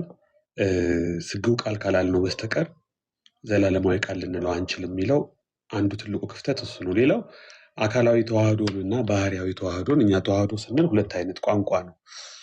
የኦርቶዶክሶቹ ፍጹም ኮምፖዛይት የሆነ የኛ ስትሪክት የሆነውን አንቀበልም፣ ቱ ኔቸር ነው የምንቀበለው። ግን ሁለቱ ባህሪያት በማርያም ማህፀን ሲዋሃዱ ኢንዲፔንደንት የሆነ እኔ ባይ ቁመና የሰብአዊ ባህሪው የለውም። ስለሌለው እኛ አን ሃይፖስታሲያ እንለዋለን በመጽሐፍ ቅዱስ ትምህርት ቤት። ሂውማን ኔቸሩ ኢንዲፔንደንት ሃይፖስታሲስ የለውም። አሁን ሂውማን ኔቸሩ ኢንዲፔንደንት የሆነ እኔ ባይነት ቢኖረው ፓርቲኩላሪቲውን ያገኘው በሎጎስ ባይሆንና ልክ ፕሮሶፖኒክ እንዳደረገው እንደ ንስጥሮስ ራሱን ችሎ እኔ ባይ ቢሆን አይ ልክ ነው ቃል ዘላለማዊ ቃል በስጋ ብለን ቃልን ሎጎስን ከስጋ ጋር እናወዳድረው ነበር። አሁን ፓራራሊዝሙ ራሱ ሮንግ ፓራራሊዝም ነው የተሰራው። ያ ፓራራሊዝም ምንድነው? ዘላለማዊ ቃልን ከስጋ ጋር ልክ ሁለት ፐርሰኖች ልክ ንስጥሮስ እሱ እንደዛ አላምንም ነው የሚለው ዜድ ደጋግሜ ጠይቄዋለሁ። እንደሱ አያምንም። ግን ደግሞ ኤክስፕሬሽኑ ግን ኤክስፕረስ የሚያደርግበት መንገድ ግን ያ ነው። ዘላለማዊ ቃልን በስጋ ተወለደ ስንል ስጋን ራሱን ችሎ ቁመና እንዳለው እኔ ባይ እንደሆነ አስመስሎ የማቅረብ አይነት ያ አደገኛ ነገር ነው። ስለዚህ እኛ በስጋ ስንል ስጋ ራሱን ችሎ ኢንዲፔንደንት ፐርሰናል ኤግዚስተንስ ያለው ሆኖ ሳይሆን እኛ የምናብራራበት መንገድ የሂውማን ኔቸሩ ኢንዲፔንደንት የሆነ ሃይፖስታሲስ የለውም። ይልቁንስ የሚያገኘው ራሱ ፐርሰናል ኤግዚስተንሱን የሚያገኘው በሎጎስ ሃይፖስታሲስ ነው። እሱን ኤን ሃይፖስታሲያ እንለዋለን። ሃይፖስታቲክ የምንለውም ለዛ ነው። ሃይፖስታቲክ ፐርሰናል የሆነ ዩኒየን ፓርትነርሽፕ ሲሪል ቄርሎስ በንስጥሮስ ላይ እንደተሳለቀበት እንትን አክሲዮን ማህበር አይደለም የገቡ ሎጎስና ሂውማኒቲ ወይም ስጋ። ሎጎስ ራሱን የቻለ እኔ ባይ ኮንቲንጀንት ያልሆነ ነው። ስጋ ግን ኮንቲንጀንት ጥገኛ ነው። የሎጎስ ጥገኛ ነው። ሲጀመር ዘላለማዊ ቃል በስጋ የሚለው ቃል ስጋን ከዘላለማዊ ቃል ጋር እያወዳደር ነው ወይም ደግሞ ከሱ ጋር ቁመና ኑሮት እኔ ባይ ሆኖ እንደቀረበ አካል አድርገን ልንወስዶ አንችልም። ያ ኤክስፕሬሽን በጣም አደገኛ ኤክስፕሬሽን ነው። ስለዚህ ዩኒየኑን እኛ ዩኒየን የምንለው የምንገልጸው ሃይፖስታቲክ ዩኒየን ነው፣ ባህሪያዊ ተዋህዶ ነው። ያ ባህሪያዊ ተዋህዶ ወይም ደግሞ ዋን ክራይስት ዋን ሃይፖስታሲስ ቱ ኔቸር ነው የምንለው፣ ዲቫይን ሂውማን ዩኒየን ነው የምንለው። እሱን አገላለጽ ነው መጠቀም ያለብን። በቃ እሱ በጣም ድንበር የምናበጅበት ትክክለኛ የክርስቶስን ማንነት ሰብአዊ ባህሪውን ከመለኮታዊ ባህሪው በሁለት ባህሪ በኮምፖዛይት ባህሪም ኦርቶዶክሶች ይግለጹት፣ እኛም በሁለት ባህሪ የምንግለጸው እሱ ድንበር ሊበጅለት ይገባል ነው። ሌላው ግን ደጋግሞ ዜድ የሚያነሳው ነገር ምንድን ነው? ኦርቶዶክስ ላይ ያለ የተለጠጠ ነገረ ማርያም አለ። ስለዚህ የተለጠጠ ነገረ ማርያም ስለሚያስፈራ እና ደግሞ አሁን በዚህ እኔ ዜድን ሼር አደርገዋለሁ። ስጋትን በተመለከተ ያው እንግዲህ በስጋት ቴዎሎጂ አይሰራም፣ በስጋት አስተምህሮ የሆነ አይሸራረፍም። ያንን በትክክል ጤናማውን አስተምህሮ በትክክል ይዘን ነው መቀጠል ያለብን። ግን ኦርቶዶክስ ላይ ያለውን ነገር ኦርቶዶክስ ጋር ያለውን የተለጠጠ የነገረ ማርያም ማንቀበለውን ነገረ ማርያም የምናስተካክለው እዚህ ጋር ያለውን ክሪስቶሎጂካል ነገረ ክርስቶሳዊ አቋም አስተምህሮ ክፍተት ወይም ስንጥቅ በሚፈጥር መልኩ በፍጹም መሆን የለበትም ለማለት ነው። ሜላ ግልጽ ሆኖልህ ከሆነ ይሄ ዘላለማዊ ቃል ከጊዜ ተዋህዶ በፊት ከጊዜ ተዋህዶ በኋላ ደግሞ ስግው ቃል፣ ስለዚህ ሁለቱ የተለያዩ ነገሮች እንደሆኑና ማለት እሱ ቃል በቃል እንደዛ ባይልም ከተዋህዶ በኋላ ግን ስግው ቃል ነው እንጂ ዘላለማዊ ቃል ልንለው አንችልም የሚለውን ውላጤን ሁሉ በተወሰነ ደረጃ ኢኮ የሚያደርግ ነገር አለ። ያ አደገኛ ነገር ነው ተባብለን ነበር። እንግዲህ ከጨመርክበት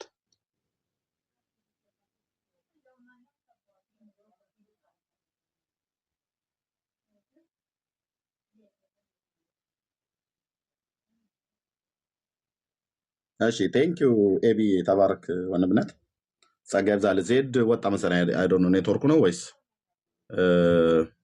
ቴንኪዩ ሜላ ብርኬ የምትሉት ካለ እህትየው ሜርሲም ሌሎችም ሜላ አለህ?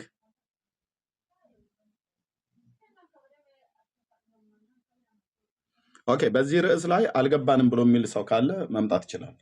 ሌላ ሰው ማለት ነው። ወይ ደግሞ ከኛ የተለየ ሀሳብ ያለው ሰው ካለ መምጣት ይችላል። ያልገባውም ጥያቄ ያለው ሰው ካለ መምጣት ይችላል። ሜላ ወይ እሺ መጣህ? አልሰማም እንዴ? አትሰማም ነበር። እሺ እሺ አሁንስ? አሁን ትሰማለህ። እሺ መጣ እያልኩ የነበረው የስለ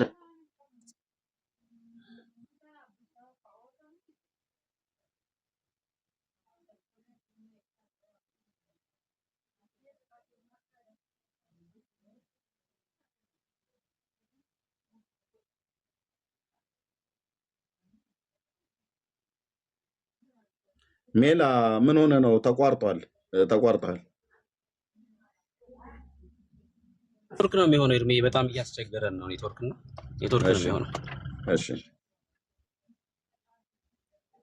እሺ፣ አስወጣው። ኔትወርክ ነው ማለት ነው። ኦኬ። ሌላ ያለው ሰው ካለ፣ ጥያቄ ያለው ሰው ካለ መምጣት ይችላል። ከኛ የተለየ ሀሳብም ያለው ሰው ካለ መምጣት ይችላል። ለመስማትም ሬዲ ነው። በተለይ ከኛ ከወንጌላውያን አማኞች የሆናችሁ ማለት ነው። ኦኬ። ወንድሞች እንደተናገሩት ግልጽ ነው፣ ትምህርቱ ግልጽ ነው። አንዳንድ ጊዜ የግድ መለየት እኮ የለብንም።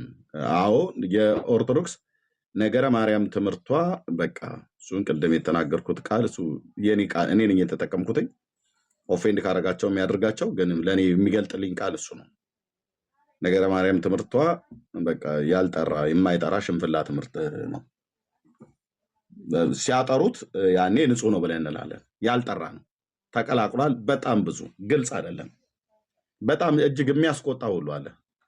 ወደ መለኮትነት ጠጋ አድርገው ከፍ አድርገው ከዘላለም ነበረች እኮ ነው ብለው የሚሉት መጽሐፍቶቻቸው እነዛ ነው የሚናገረው። ነበረች፣ በመፍጠር ውስጥም እጇ አለበት። ግዑዛን ፍጥረታትንም ሕያዋን ፍጥረታትንም በመፍጠር ሁሉ ጭምር ማለት ነው። ስለዚህ እሱን እውቅና አንሰጣቸውም። ግን በነገረ ክርስቶስ ጉዳይ ላይ ያለው ነገር ላይ ጥያቄ ያለው ሰው ካለ ይግባ ለማለት ነው። ተባረኩ። ብሩኬ የምትጨምረው ካለ ጨምሩ።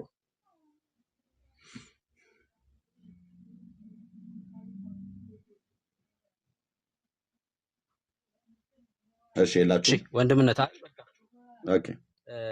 የተነሳው ሀሳብ በቂ ነው። ምናልባት አሁን ይሄ ከማርያም አንጻር በዛ ቤት የሚለጠጠው ነገር እንዳለ ሆኖ የኛን ትምህርት ደግሞ በደንብ ማስተማርና መያዝ ደግሞ ይገባል ብዬ አምናለሁ። ለምሳሌ ቅድም ዮሐንስ መጥምቀ መለኮት ተብሎ ይጠራሉ የሚል ጥያቄ አንስቻለሁ። መለኮት ስንል ስለ ኢሴንስ ስለ ባህሪ እያወራን ስለሆነ ባህሪ ይጠመቃሉ የሚል ጥያቄ አንስቻለሁ። ከዚህ ደግሞ ከአካላዊ ቃል ደግሞ አንጻር ሲታይ ደግሞ አዎ አንድ አካል ብለን ምናምን ከሆነ ያ አንዱ አካል ተወልዷል ማለት ነው። በቃ ያ አንዱ አካል ሰዋዊ አካል ካልጨመረ አንዱ አካል ቃል ነው ብለን ካመን በቃ ቃል ተወልዷል ከማርያም ማለት ነው። እና እነሱ ያው የሚለጥጣሉ፣ ልክ ነው። ከዚህ ይሄን ሲያነሱ የማርያምን ክብር ከፍ ከማድረግ አንጻር ይናገራሉ፣ ትክክል ነው። እነሱ ስላሉ ግን የኛ ትምህርት ደግሞ አይሸራረፍም ማለት ነው። እኛም ትምህርት ደግሞ ሰዎች ስለሚሰሙን እንግዲህ እግዚአብሔር እድሉን ከሰጠን እውነተኛውን የእግዚአብሔር ሐሳብ መናገር አለብን ብዬ ስለማምን ነው። ዜድ ደግሞ ቅን ወንድም ነው። ሐሳቡን መልሶ ያየዋል ብዬ አምናለሁ። ሐሳቡን መልሶ ያየዋል፣ የሚታረም ነገር ነው ብዬ አምናለሁ። ሶ ይሄን ነው ልል የምችለው። የቃል እናት ናት ማርያም። ትክክል ነው።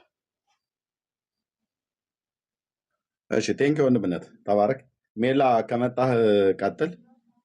እህትየው ቤቱን ምሪው። ከዚህ በኋላ እንግዲህ የተወሰኑ ደቂቃዎች ምናልባት 1:30 ወይ እንደዚህ ምናምን ነገር ያህል ላላወራ እችላለሁ። ድምፅ ማሰማት ካለብኝ ብቻ በመካከል ላይ ያሰማለሁ። ልጆቼን ወደ ትምህርት ቤት ለወስድ ልንዳ ስለሆነ እህትየው አለሽ አይደል? ሜርሲ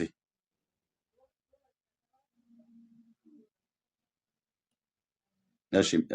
የለችም። መሲ ያለሽ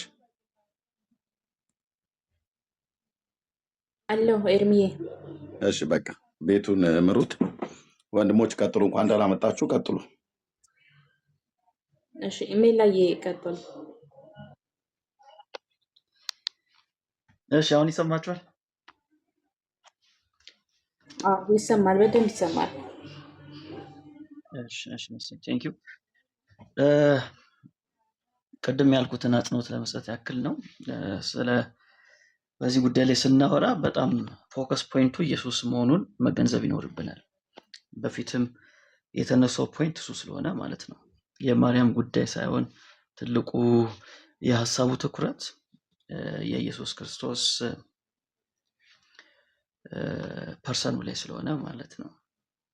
እና ስለ ቴዎቶኮስ ስናወራ ወላዲተ አምላክ ስንል እንደዛ የተባለበት ምክንያት ምንድነው? ውይይቱን የፈጠረው ምክንያት ምንድነው ከተባለ ጉዳዩ ያለው ከማርያም ጋር ሳይሆን ጉዳዩ የሚገናኘው ቀጥታ ከኢየሱስ ክርስቶስ ጋር ነው። ስለዚህ ከማርያም የተወለደው እሱ አምላክ ነው ወይንስ አምላክ አይደለም ነው ፖይንቱ። ስለዚህ ለንስጥሮስ ከሱ የተወለደው አምላክ አይደለም ሰው ነው። ስለዚህ ይሄንን ሐሳቡን ባትል ማድረግ ስለሚገባ ጉባኤ ተዘጋጀና እነ ቄርሎስ ሐሳባቸውን እንጸባረቁ ማለት ነው። እንደ ቀላል ኢሹ መታየት ያለበትም። ምክንያቱም ቀጥታ የሚገናኘው ኢሹ ሲነሳ ፎከስ ፖይንቱ ኢየሱስ ስለሆነ ማለት ነው። ስለዚህ ማርያም ማን ነው የወለደችው ከተባለ ቃልን ነው የወለደችው። ቃልን ወልደዋለች። በምን ወለደችው ከተባለ በስጋ ወልደዋለች። በዚህ አይነት መንገድ ነው ማስቀመጥ ያለብን። አሁን ንስጥሮስ ፎከስ አድርጎ የነበረው የሰውነት ባህሪ ወይም ሂውማን ኔቸሩ ላይ ስለነበር ማርያም ቃል ልትወልድ አትችልም። ከተወለደ በኋላ ሂውማን ኔቸሩ እሱ ላይ ያደረበት ወደሚል ሐሳብ ወሰደው። እንደዛ ካደረግነው ችግር ይፈጥራል። ቴዎቶኮስ ነው ስንል ወይም ስንላት ማርያምን ከሷ የተወለደው አምላክ ነው እያልን ፖይንቱ ይሄ ነው። ከሷ የተወለደው እርሱ አምላክ ነው። ይሄ ነው ነጥቡ። 4 ነጥብ ማድረግ ያለብን እሱ ነው። ስለዚህ ያኔ ሲነጋገሩ ያስጨነቃቸው የነበረው ጉዳይ ምንድነው? ከማርያም የተወለደው ሰው ብቻ ነው ወይ? አይደለም። እሱ ማን ነው? አምላክ ነው። እሱ አምላክ ነው። በሌላ አገላለጥ ማርያምን ራሱ የፈጠረ ነው። እሱ ከሷ የተወለደው ማርያምን ራሱ የፈጠረ ነው። አምላኳ ነው። የሷ ራሱ ጌታዋ ነው። ስለዚህ ዋናው ፖይንቱ ኢየሱስ አምላክ ነው ለማለት ነው። ስለዚህ እኛ አንድ ፐርሰን ነው ስንል ምን እያልን ነው? ያ ፐርሰን ዲቫይን ፐርሰን ነው እያልን ነው እንጂ ሂውማን ፐርሰን አይደለም። ሂውማን ፐርሰን አይደለም። የዲቫይን ፐርሰን ሂውማን ኔቸርን የሰውን ባህሪ ገንዘቡ አድርጎታል። ስለዚህ ማርያም አብስትራክት የሆነውን ሂውማን ኔቸሩን አይደለም ያን ብቻ አይደለም የወለደችው። እንደሱ ከተባለ እሱ ችግር አለው። ዘላለማዊ የሆነውን ቃል ወልዳለች። አካላዊ ቃልን ወልዳለች። አካላዊ ቃል ለብቻም ደግሞ ለሁለት የሚደረግ ነገር አይደለም። አካላዊ ቃል ነው ስንል ምን ማለታችን ነው? ዝሩ ቃል አይደለም፣ ፐርሰን ነው ያን ነው። ሌላ ምንም የተለየ ሚስጥር የለውም። እና ማርያም ቃልን ከመወለዷ በፊት አካላዊ ቃል ነው፣ ከዛ በኋላ አካላዊ ቃል አይደለም የሚል ሐሳቦች ከተነሱ እሱ ችግር ይፈጥራል። በጣም ችግር ይፈጥራል። ለዛ ነው በምሳሌ አድርጌ አሁን እኔ እናቴ እኔን ወልዳኛለች። እናቴ እኔን ስትወልደኝ ፐርሰንን ነው የወለደችው፣ ሌላ ሜሎስን ነው የወለደችው እንጂ አጠቃላይ እኔ ሰው ስለሆንኩ ሂውማን ኔቸርን ሁሉ ወልዳለች ማለት አይደለም። ስለዚህ ዋትና ሁ የሚለው ነገር በጣም መለየት ያስፈልገዋል። ስለዚህ ማርያም የወለደችው ማን ነው ከተባለ የወለደችው አካላዊ ቃልን ነው። ስለዚህ ወላዲተ ቃል ትባላለች ወይ? ኦፍ ኮርስ ትባላለች። በነገራችን ላይ ማርያም የወለደችውን ነው አብ ልጅ የሚለው፣ ምንም ጥያቄ የለውም። ሁለት ልጅነት ስለሌለ ማለት ነው። ምንም እንኳን ኢየሱስ ሁለት ልደት አለው ብለን ብናምንም ኢየሱስ ሁለት ልጅ አይደለም። ስለዚህ ማርያም የወለደችውን ልጄ ብሎታል።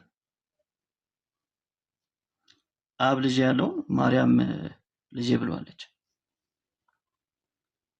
ለምን? ያለው አንድ ፐርሰን ነው ስለሆነ አንድ ፐርሰን ነው። ያ ፐርሰን ፍጹም አምላክ ፍጹም ሰው የሚል አረፍተ ነገር ከጨመራችሁበት ልክ አይደለም። ፐርሰኑ ሎጎስ ነው፣ ዲቫይን ነው። ግን የዲቫይን ፐርሰን ሂውማን ኔቸርን የራሱ አድርጎታል፣ የራሱ ገንዘብ አድርጎታል። እና ዝም ብሎ የሆነ አብስትራክት የሆነ ሂውማን ኔቸርን ብቻ ማርያም አልወለደችም። ኢንተርናል የሆነ ዘላለማዊ የሆነውን ወልድን የወለደችው በዛ አይነት መንገድ መታየት አለበት። ስለዚህ በእያንዳንዱ ጌታ ኢየሱስ ክርስቶስ ሲናገር እኔ እያለ ሲናገር በእያንዳንዱ አክሽን በስተጀርባ ያለው ማን ነው? ሎጎስ ነው። አይ የሚለው እኔ ብሎ የሚናገረው ዲቫይን ፐርሰን ነው። በዛ አይነት መንገድ ማየት ይኖርብናል። ስለዚህ የኤፌሶንን ጉባኤ ስናነሳ ፎከስ ፖይንታቸው የነበረው ምንድነው? የተወለደው ማን ነው? ፎከስ ፖይንቱ እሱ ነው። ስለዚህ እሱ ማን ነው? ሎጎስ ነው የሚል ነው ትኩረት ኤሪያቸው። ምናልባት የዜዶም ስጋት አንዳንድ ሰዎችም ሲናገሩ የሰማው ስጋት ምንድነው? ኦርቶዶክስ ቤተክርስቲያን እንደዚህ ትላለች የሚል ሐሳብ ይነሳል። እኔ አሁን የነገርኳችሁ ሐሳብ የመጽሐፍ ቅዱስን ሐሳብ ነው የነገርኳችሁ። ከዛ ደግሞ ካለፈ በኤፌሶን ጉባኤ ላይ የተወሰነውን ሐሳብ ነው በጣም በጥቂቱ የነገርኳችሁ። ስለዚህ ሐሳቡ ልክ ነው ብዬ ያነሳውበት መንገድ መጽሐፍ ቅዱሳዊ ስለሆነ ነው። ከዛ በኋላ ደግሞ አባቶችም በዚህ አይነት መንገድ ስላስቀመጡት ነው። አሁን ላይ ግን ያለው ማርያምን ቴዎቶኮስ ሲሉ ፎከስ ፖይንቱ ኢየሱስን ለማድረግ ነው ወይ ከተባለ እሱ ላይ እኔ ጥያቄ አለብኝ። አሁን ላይ ፎከስ ፖይንቱ ማርያም ላይ ስለሆነ ነው። አሁን ላይ ፎከስ ፖይንቱ ሽፍት ተደርጓል። እንደዛ ብዬ ደግሞ አምናለሁ። ያኔ በኤፌሶን ጊዜ ፎከስ ፖይንቱ ጌታ ኢየሱስ ነው። ያ ቃልም ሲያመጡ ከኢየሱስ አንጻር ነው ያዩት። አሁን ላይ ግን ስንመጣ ፎከስ ፖይንቱ ሽፍት ተደርጓል፣ በተለያየ መንገድ ተቀይሯል። ይሄ ደግሞ በብዙ ማስረጃ ማሳየት እንችላለን። ማርያምን ወላዲት አምላክ ሲሏት አሁን ላይ የኢየሱስን አምላክነት ለማጉላት አይደለም፣ የእሷን ክብር ለማጉላት ነው የሚፈልጉት። ለዛ እኮ ነው አሁን ስንወያይ ብዙ ጊዜ ይገቡና ምንድነው የሚሉን? እንዴ የአምላክ እናት አይደለች ወይ? ብታማልድ ምንድነው ችግሩ? የአምላክ እናት አይደለችም ወይ? ጸሎታችን ብሰማ ምንድነው ችግሩ? የአምላክ እናት አይደለችም ወይ? በሁሉ ቦታ ተገኝታለች ብንል ምንድነው ችግሩ ነው የሚሉን አሁን ላይ። ይሄ ለነቄርሎስ እንግዳ ነው። አሁን ላይ እነሱ እየተጠቀሙበት ያለው ሞቲቭ ልክ አይደለም። ለምሳሌ ማርያም የኢየሱስ እናት አይደለችም ወይ? ነች እኮ። ክርስቶቶኮስ የሚለው ቃል በራሱ ዝም ብለን ብናየው ችግር አለበት ወይ? በራሱ እኮ ችግር የለበትም። ግን ሞቲቭ ምን ነበር? ንስጥሮስ ይህን ሐሳብ ሲያነሳ ሞቲቭ ምን ነበር ከተባለ የአምላክ አይደለም ለማለት ነው ክራይስትን። ስለዚህ ከቃሉ ባስቻገረ ሞቲቭን ማየትም ጥሩ ነው ብዬ አስባለሁ። ስለዚህ በኤፌሶን ጉባኤ አባቶች ሲናገሩ ቴዎቶኮስ ሲሏት ትክክለኛው ፖይንት ምን ነበር? ኢየሱስ አምላክ ነው፣ በቃ የሁሉ ፈጣሪ የሁሉ አስገኝ ነው ለማለት ነው። አሁን ላይ ግን ያሉ ወገኖች ያው ፍራቻውንም ባላንስ ማድረግ አለብን ብዬ አስባለሁ። ምንድነው ህልም ተፈርቶ ሳይተኛ አይታደርም የሚባል ነገር አለ አይደል? ፍራቱንም በአግባቡ ማድረግ አለብን። አሁን ላይ ግን እውነታውን ሳንለቅ አሁን ላይ ግን ሰዎች ማርያምን ቴዎቶኮስ ሲሏት ከምን አንጻር ነው ከተባለ በቃ ለሷ የተለየ በጣም የተለጠጠውን ነገር ለመስጠት ነው። ይሄን አንዳንድ ምሳሌዎችን ላንሳላችሁ፣ እንዴት እንደለጠጡት ማለት ነው። አንዳንድ ምሳሌዎችን ላንሳላችሁ፣ በጣም የቅርብ ጊዜ ምሳሌዎችን፣ በተለይ ከዚህ ከ10 ዓመት ምናምን በኋላ የሰማናቸውን አንዳንድ ነገሮች ላስታውሳችሁ። ለምሳሌ አቡነ እንድሪያስ ምን ብለዋል? ማርያም ኢየሱስ ስትጸንሰው ኢየሱስም ማርያምን የሚበሉት ምግብ መለኮቱ ያጠፋው ነበር ነው ብሎ የተናገሩት እንጂ በዳሪ መልክ አያወጣም ብለዋል። ሁለቱ እያሉ ኢየሱስም ማርያምን የሚበሉት ምግብ መለኮቱ ያጠፋዋል። ጀስት ሰው ለመሆናቸው ለማጠየቅ ብቻ ነው የሚመገቡት እንጂ እንደኛ ተቀይሮ የሚወጣ ነገር የለም ብለዋል። ማርያምም ኢየሱስንም እንደዛ ብሎ ነው የገለጡት አቡነ እንድሪያስ። ሁለተኛ ቆሞስ አባ ዮሐንስ ምንድን ነው ያሉት? የተሰቀለው የማርያም ስጋ ነው ያሉት። መስቀል ላይ የዋለው የማርያም ስጋ ነው ያሉት። በድፍረት ነው የተናገሩት። ለሁሉም ቪዲዮ አለ። ይሄን ቃል በቃል ነው ያሉት። የተሰቀለው የማርያም ስጋ ነው። ቆሞስ አባ ዮሐንስ ነው የተናገሩት። ለቀጥል ሊቀ ሊቃውንት እዝራ ምንድን ያሉት? በተለይ ማቴዎስ ወንጌል ምዕራፍ 1 ላይ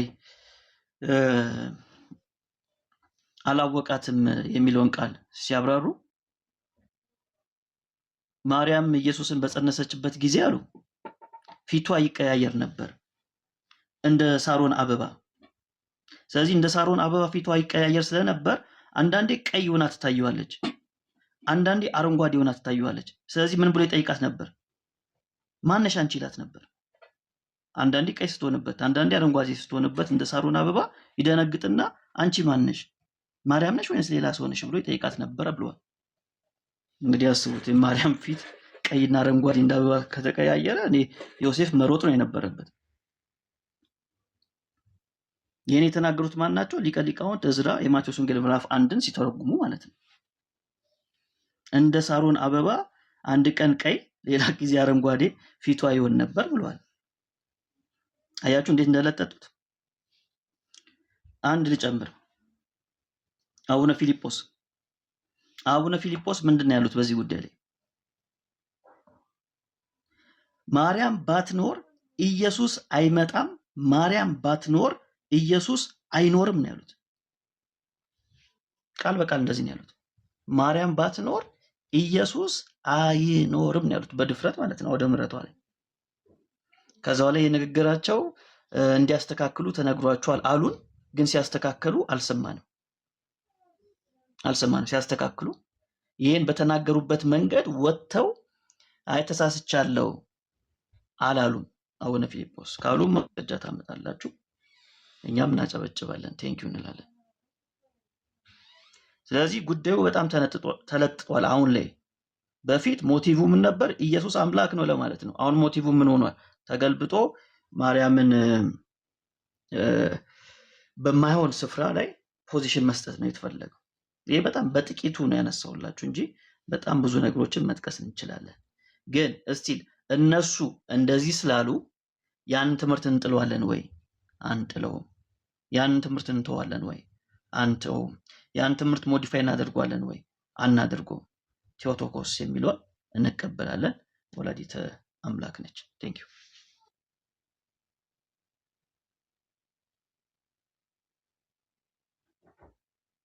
ሜላዬ ጸጋ ይብዛልህ፣ ተባረክ። ጌታ ኢየሱስ ዘመንን ይባርክ። በደንብ ነው ያብራራክልን። ዳንዬ ካለህ ቀጥል ወንድምነት።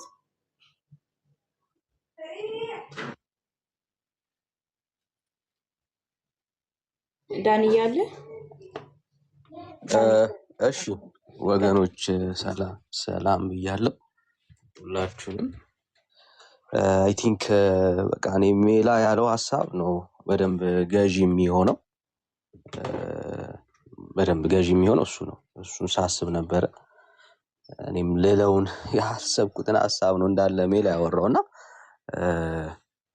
ያ ጌታ ይባርክ ሜላ። በደንብ መሰመር ያለበት ጉዳይ እሱ ነው። ያው ትምህርቱ ምናልባት እኛ ከምናስባቸው ጊዜያቶች በጣም የራቀ ነው አይደል? የቅርብ ትምህርት አይደለም፣ በአባቶች የተደገፈ ትምህርት ነው። ሪፎርመሮችን በዚህ ጉዳይ ላይ ኦልሞስት ተመሳሳይ በሚባል ደረጃ እምነታቸው አንድ ነው እና አሁን ላይ የሚታየው በተለይ ካቶሊካም ኦርቶዶክስ ጋም ይሄንን ቴዎቶኮስ የሚለውን ሀሳብ የሚጠቀሙት ያው ለጌታ አይደለም፣ የጌታን ማንነት በደንብ ለማስረዳት አይደለም፣ የማርያም የሆነውን ነገር ከፍ ለማድረግ ነው። በቃ እሱ ነው ፍራቻው።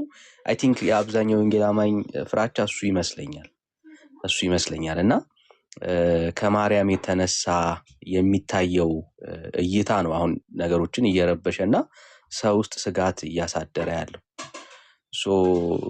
የነሱ ስጋት ግን ትምህርቱን ግን ሐሰት ነው እንድንል ወይ ደግሞ ሄሬሲ ነው እንድንል አያደርገንም። የሚፈጥርብን ስጋት ማለት ነው እና ስለዚህ እንደ ክርስቲያን የትኛውን ጫፍ መያዝ አለብን ብለን ስናይ በቃ ትምህርቱ ትክክል ነው መቀበል ይኖርብናል። የታመነ ነው በአባቶችም። ስለዚህ ሁላችንም አክሴፕት እናደርገዋለን። ግን ፍራቻችንንም ደግሞ መተው አለብን ብዬ አላስብም። ምክንያቱም ብዙ ጊዜ ይሄንን ሐሳብ የሚያነሱበት ምክንያት በደንብ ሜላ አስቀምጦታል። ለምሳሌ የአዳምን መርገመ ስጋና መርገመ ነፍስ ያጠፋችው ማርያም ናት ይላል። ኦርቶዶክስ ውስጥ በመጽሐፍ ደረጃ የተቀመጠ ሐሳብ ነው። የማርያም መርገመ ስጋና መርገመ ነፍስ የአዳም መርገመ ስጋና መርገመ ነፍስ የጠፋው በማርያም ነው ብለው የማዳንን ተስፋ ጭምር ወደ ማርያም የሚያዞሩበት ሐሳብ አለ። ዓለም ሁሉ የተፈጠረው ለማርያም ነው የሚሉበት ሐሳብ አላቸው እና እነኚህ መነሻ ሐሳቦች ምንድናቸው? ምናልባት እንደዚህ አይነት ኤክስትሪም የሆኑ የተለጠጡ ትምህርቶቻቸው እንደሆነ ያስታውቃል። ሌላ ምንም መነሻ የሚሉት ሌላ ሀሳብ ስለማይኖር ማለት ነው። እና ግን ስጋታችንን ያው ባላንስ ማድረግ አለብን ብዬ አስባለሁ። ልክ ነው። ቤተክርስቲያኒቷ ውስጥ ሁለቱም ካቶሊክ ጋም ኦርቶዶክስ ጋም ከማርያም አንጻር ይሄንን ቃል እንዲህ አምላክን ስለወለደች አይደለ ወይ እያሉ የሚያነሷቸው በጣም ብዙ ሀሳቦች አሉ እና እነሱ ስላነሷቸው ግን ቴዎቶኮስ የሚለውን ኮንሰፕት መጣል ተገቢ ነው ብዬ አላስብም። እሱ ማርያም ጌታን ብትወልድም አምላክን ብትወልድም የአምላክ እናት ብትሆንም ግን ማርያም ራሷ ግን አምላክ እንዳልሆነች ማሳየት ለኛ ቀላል ይመስለኛል። ምክንያቱም እሷ ጌታን በመውለድ ወደ አምላክነት አላደገችም፣ ወደ አምላክነት አልተለወጠችም። ማርያም ሊትራሊ እንደኛ እንደማናችንም ሰው ናት። ስለዚህ ያ ሰውነቷ ይሄ የሰውነት ኔቸሯ በምንም ታሪክ ጌታን ስለወለደች የተለወጠና የተቀየረ መጽሐፍ ቅዱሳዊ ሀሳብ የለውም። ቤተክርስቲያኒቷ የምታነሳቸውን ኦርቶዶክስ የሚሆን ካቶሊክ የሚያነሱትን አርጊመንት ከመጽሐፍ ቅዱስ አንጻር ቻሌንጅ ማድረጉ የተሻለ ነው የሚሆነው ብዬ አስባለሁ። እና ምናልባት ጥያቄ ያለው ሰው ገብቶ ማውራት መነጋገር ይቻል ይሆናል። እንግዲህ በደንብ ባላንስ ለማድረግ ስጋታችንን መርሳት የለብንም። አዎ ልክ ነው። የተነሱ ሀሳቦች ስጋቶች አሉ። አዎ ግን ስጋቶቹ ትምህርቱን ግን ሪጀክት እንድናደርገው ማድረግ የለበትም። ምክንያቱም ከኢየሱስ አንጻር በጣም ወሳኝ የሆነ ዲፌንድ ሊያደርገው የሚገባ ለብዙ ጥያቄዎችን መልስ የሚሆንም ጉዳይ ስላለው ይህንን ሀሳብ መተው የለብንም። የማርያም ጉዳይ በተመለከተ ኦርቶዶክስ ይጠቀሙታል፣ ካቶሊኮች ይጠቀሙታል፣ ምንም ጥያቄ የለውም። አዎ አሁን ላይ የምናየው መሬት ላይ ያለችው ኦርቶዶክስ ካቶሊክም ጨምሮ የጌታን ማንነት ለማሳየት ሳይሆን የሚጠቀሙት የማርያምን ትልቅነት ለማሳየት ነው የሚጠቀሙት። ማርያም ትልቅ ናት፣ የተለየች ናት፣ ከፈጣሪ በታች ከፍጥሯን በላይ ናት የሚል አርጊመንት እሱን ለማሳየት ነው የሚታገሉበት እና እሱን እንደ እግዚአብሔር ቃል እንዳልሆነ ማሳየቱ የተሻለ ነው የሚሆነው። ጸጋ ይብዛላችሁ። ሰላም እንደምናችሁ ሁላችሁም። ተባረክ ዳንዬ፣ ጸጋ ይብዛልህ። ቤትዬ እኮ አንዴ እንዴት ናችሁ ቤተሰቦቼ? አንድ ጥያቄ አለኝ እኔ አሁን። እስኪ ለእናንተ ማርያም ወላዲተ ቃል ትባለች በሚለው ታምኑበታላችሁ? አላመናችሁበት አይደል? አዎ። ስለዚህ እኛም እንላታለን እናንተም ትላታላችሁ። ስለዚህ ተስማምተናል ማለት ነው። ጥያቄሽ ይሄ ነው? ማርያም ወላዲተ ቃል ትባላለች ወይስ አይደለም ነው? አዎ ትባላለች። አመሰግናለሁ። ተመልሶልኝ። ግን ኢየሱስ ክርስቶስ ግን ፈጣሪ ነው? ክርስቶስ ፈጣሪ ነው? አዎ ፈጣሪ ነው። እንዴት ማለት ፈጣሪ ነው ማለት? አይደለም ብለሽ ነው የምታምነው እንጂ? አዎ። እሺ ከምላጋ ወይ ከዳኒ ጋር አውሩ። እሺ ይለያል። አውራ እስኪ አስረዳኝ። እስኪ በመጽሐፍ ቅዱስ ማስረጃ አስረዳኝ። ኢየሱስ ክርስቶስ ፈጣሪ ነው የሚለውን። አመሰግናለሁ።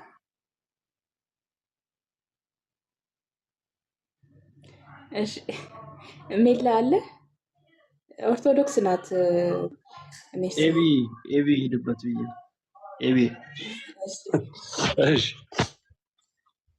እሺ አይ ኦርቶዶክስ ሆነሽ ግን ኦርቶዶክስ ነሽ? ይቅርታ ቤቲ።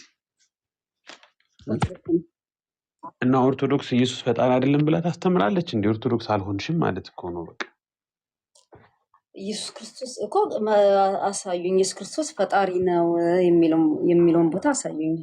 ብዙም አዋቂ ስላልሆንኩ ነው ከእናንተ የምጠይቃችሁ። ለዚህ ነው በመጽሐፍ ቅዱስ ማስረጃ።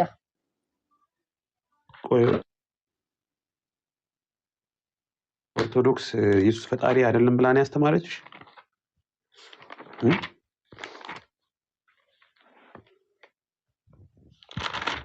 እንደዛ ነው የምታምኚው? እንዴት ነው አልገባኝም። ወይም ኤቲስት ነሽ? አይደለም። አይ እስኪ አስረዱኝ። ከመጽሐፍ ቅዱስ ላይ ኢየሱስ ክርስቶስ ፈጣሪያችን ነው፣ ፈጣሪ ነው ፈጣሪ ማለት ምን ማለት ነው ሲጀመር? እሱን ብታስረዱኝ ደስ ይለኛል። ቤቲ ለመልስ እንዲመቸው አንቺ ፈጣሪ አይደለም ብለሽ ያልሽበትን ምክንያት አስቀምጭለትና አንቺ ቤተክርስቲያን እንደዛ ብላ አታስተምርም። በእርግጥ አንቺ እንደዛ ልትይ ያልሽበትን ምክንያት አስቀምጭና ከዛ ይመልስልሻል ማለት ነው። ክርስቲያንን አልወክልም እኔ፣ ኦርቶዶክስን አልወክልም እኔ። አንድ ራሴ ነው እንጂ ኦርቶዶክስን አልወክልም እኔ። ጥያቄ ስላለኝ ነው ይህን ጥያቄ የጠየኳችሁ። እኔ ጥያቄ ስላለብኝ ነው። ማቶኪ ከሆነ ኦርቶዶክስ ማትኩል ኦርቶዶክስ አይደለውም ብለሽ ነው ማውራት ያለብሽ። ምክንያቱም ኦርቶዶክስ የማታስተምሮን አስተምሮ እንደዛ ካልሽ ኦርቶዶክስ ነኝ ካልሽ ኦርቶዶክስን ትወጊያለሽ። የማትወኪበት ምንም ምክንያት የለም። እሺ ይህን ቢመለስልኝ ደስ ይለኛል። ይመለስልሻል። አጥርተሽ ለፊ ለምን እንደዚያ ልትቻልሽ? ከምን አንጻር እየቀጥል? እሺ ለማንኛውም አንድ መጽሐፍ ቅዱስ ክፍል ላንብብልሽ። ዮሐንስ ወንጌል ላይ አለሽ? ቤት ይሰማሻል? እሺ ቃል ነበረ፣ በመጀመሪያ ቃል ነበረ፣ ቃልም በእግዚአብሔር ዘንድ ነበረ፣ ቃልም እግዚአብሔር ነበረ። ይህ በመጀመሪያው በእግዚአብሔር ዘንድ ነበር ይልና ሁሉ በእርሱ ሆነ፣ ከሆነውም አንዳች እንኳ ያለ እርሱ አልሆነም ይላል። ስለዚህ ቃል የሆነው እግዚአብሔር ዘላለማዊ ቃል ሁሉ በእሱ እንደሆነ ከሆነው ደግሞ አንዳች እንኳ ያለ እርሱ እንዳልሆነ ይኸው መጽሐፍ ቅዱስ ይመሰክራል። አንድ ተጨማሪ ጥቅስ ደግሞ ልስጥሽ። ዕብራውያን ምዕራፍ 1 ላይ ማለት ነው። እንግዲህ ብዙ ከማደክምሽ ተወሰኑ ጥቅሶችን የቤት ሄደሽ ማንበብ እንድትችይ። ዕብራውያን ምዕራፍ 1 ከጥንት ጀምሮ እግዚአብሔር በብዙ አይነትና ብዙ ጎዳና ለአባቶቻችን በነቢያት ተናግሮ ሁሉን ወራሽ ባደረገው ደግሞ ዓለማትን በፈጠረበት በልጁ ይላል። እዚህ የዘላለማዊ ቃል የሆነው የእግዚአብሔር ልጅ ዓለማት የተፈጠሩበት እንደሆነ፣ እግዚአብሔር ዓለምን የፈጠረበት እንደሆነ፣ ዓለም የተፈጠረው በእርሱ በኩል እንደሆነ በግልጽ ይሄ ክፍልም ይናገራል። ሌሎችንም የመጽሐፍ ክፍሎች ማንሳት ይቻላል። ቢያንስ እነዚህን እንግዲህ አንብቢያቸው። ሌላ ጥያቄ አለሽ? ማትግባባንም እኮ እኔ እግዚአብሔር ዓለምና ምድርን ሰማይና ምድርን የማይፈጠረው እግዚአብሔር መሆኑን አውቃለሁ። እኔ እግዚአብሔር እኮ አይደለም እግዚአብሔር ማለት ክርስቶስ ማለት ነው። እኔ እኮ ጥያቄ ጠየቁት እኮ እግዚአብሔር ዓለምና ሰማይና ምድርን የፈጠረ ስለ ክርስቶስ ነው። ስለ ክርስቶስ እኮ ነው የማወራው እኔ። እኔም ያነበብኩልሽ ስለ ክርስቶስ ፈጣሪ ነው ወይ? ፈጣሪ ክርስቶስ ፈጣሪ ነው ወይ? ስለ ክርስቶስ ነው ያነበብኩልሽ። እሺ አንድ ጊዜ ደግሜ ላንብብልሽ። አንድ ጊዜ ደግሜ ላንብብልሽ። በመጀመሪያ ቃል ነበረ ይላል። ቃል ማን ነው ብለሽ ነው አንቺ ከአሁን በፊት የሰማሽው ወይም የተማርሽው? ዮሐንስ ወንጌል ምዕራፍ 1 ላይ ያለው ቃል ወልድ ኢየሱስ ክርስቶስ እንደሆነ ታምኛለሽ አይደል? በቃ እሱ ዮሐንስ ወንጌል ምዕራፍ 1 ቁጥር 3 ላይ ሁሉ በእርሱ ሆነ ይላል። ሁሉ በእርሱ ሆነ ከሆነውም አንዳች እንኳ ያለ እርሱ አልሆነም ይላል። ስለዚህ የሚያወራው ስለ ቃል ነው። በመጀመሪያ ቃል ነበረ፣ ቃልም በእግዚአብሔር ዘንድ ነበረ፣ ቃል ራሱ እግዚአብሔር ነበረ ብሎ የቃልን መለኮትነትንም ይናገራል። ቃል ደግሞ የሁሉ ፈጣሪ፣ የሁሉ አስገኝ፣ ሁሉን ነገር እንዲሆን ያደረገ እንደሆነ ይናገራል። ግልጽ ነው። እሺ በጣም አመሰግናለሁ። እስኪ አንብቢያቸው እነዚህን ጥቅሶች፣ ሌሎችንም የመጽሐፍ ቅዱስ ጥቅሶች። የምር ማለት በቅንነት ከሆነ እየጠየቅሽኝ ያለሽው ኢንቦክስ ያውቁኛል። እኔ ቤተሰቦች ያውቁኛል። እኔ እዚህ አዲስ አይደለሁም እና እሺ እንደዛ ከሆነ እዚህ ጋር ያሉት ወንድሞችም እህቶችም አሉ። ተጨማሪ ትምህርት፣ እውቀት፣ ውይይት ከፈለግሽ አሁን እዚህ ብዙ ማውራት ብዙ ጊዜ ስለሚጠይቅ ኢንቦክስ አድርጊልኝ። ለእኔም እዚህ ላሉትም ወንድሞች አድርጊላቸውና እንግዲህ የተሻለ ደግሞ የምትረጅበትን መንገድ እንሞክራለን ከእግዚአብሔር እርዳታ ጋር። እንግዲህ ክርስትና መገለጥ ነው። ክርስቶስን ማወቅ መገለጥ ነው። አብርሆት ነው። በብዙ እውቀት ላይ የተመሰረተ አይደለም፣ ግን ቢሆንም አመሰግናለሁ ለመልሱ።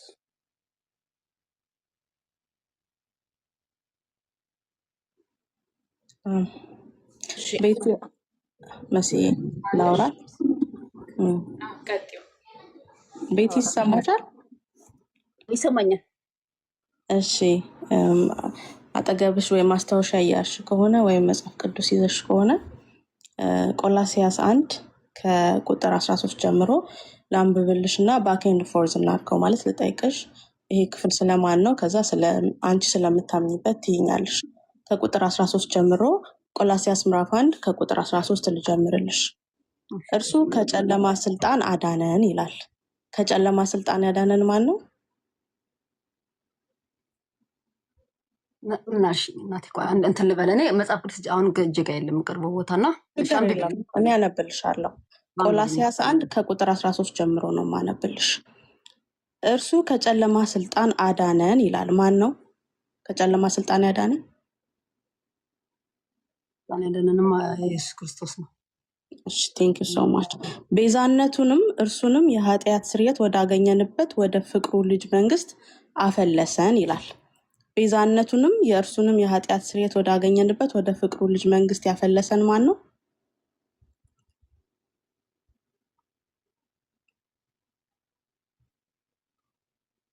ይሰማሻል ቤት? አዎ ይሰማኛል። የሚታረኩት እዚህ ያለበት ቦታ እንዳይረብሻችሁ ቢነሽ እሰማሻለሁ። እሺ ቤት እሰማሻለሁ። አይ ልትመልሽልኝ ስለሚገባ ነው። በዛ መንገድ ነው የሚገባ። እሺ ኦኬ ኦኬ ኦኬ። እሺ እርሱ ከጨለማ ስልጣን አዳነን የሚለው ማንን ነው አልሽኝ? ክርስቶስ ኢየሱስን። እሺ ቤዛነቱንም እርሱንም የኃጢአትን ስርየት ወዳገኘንበት ወደ ፍቅሩ ልጅ መንግስት አፈለሰን። በቤዛነቱ ወደ ፍቅሩ ልጅ መንግስት ያፈለሰን ማን ነው? እስኪ ድገሚልኝ።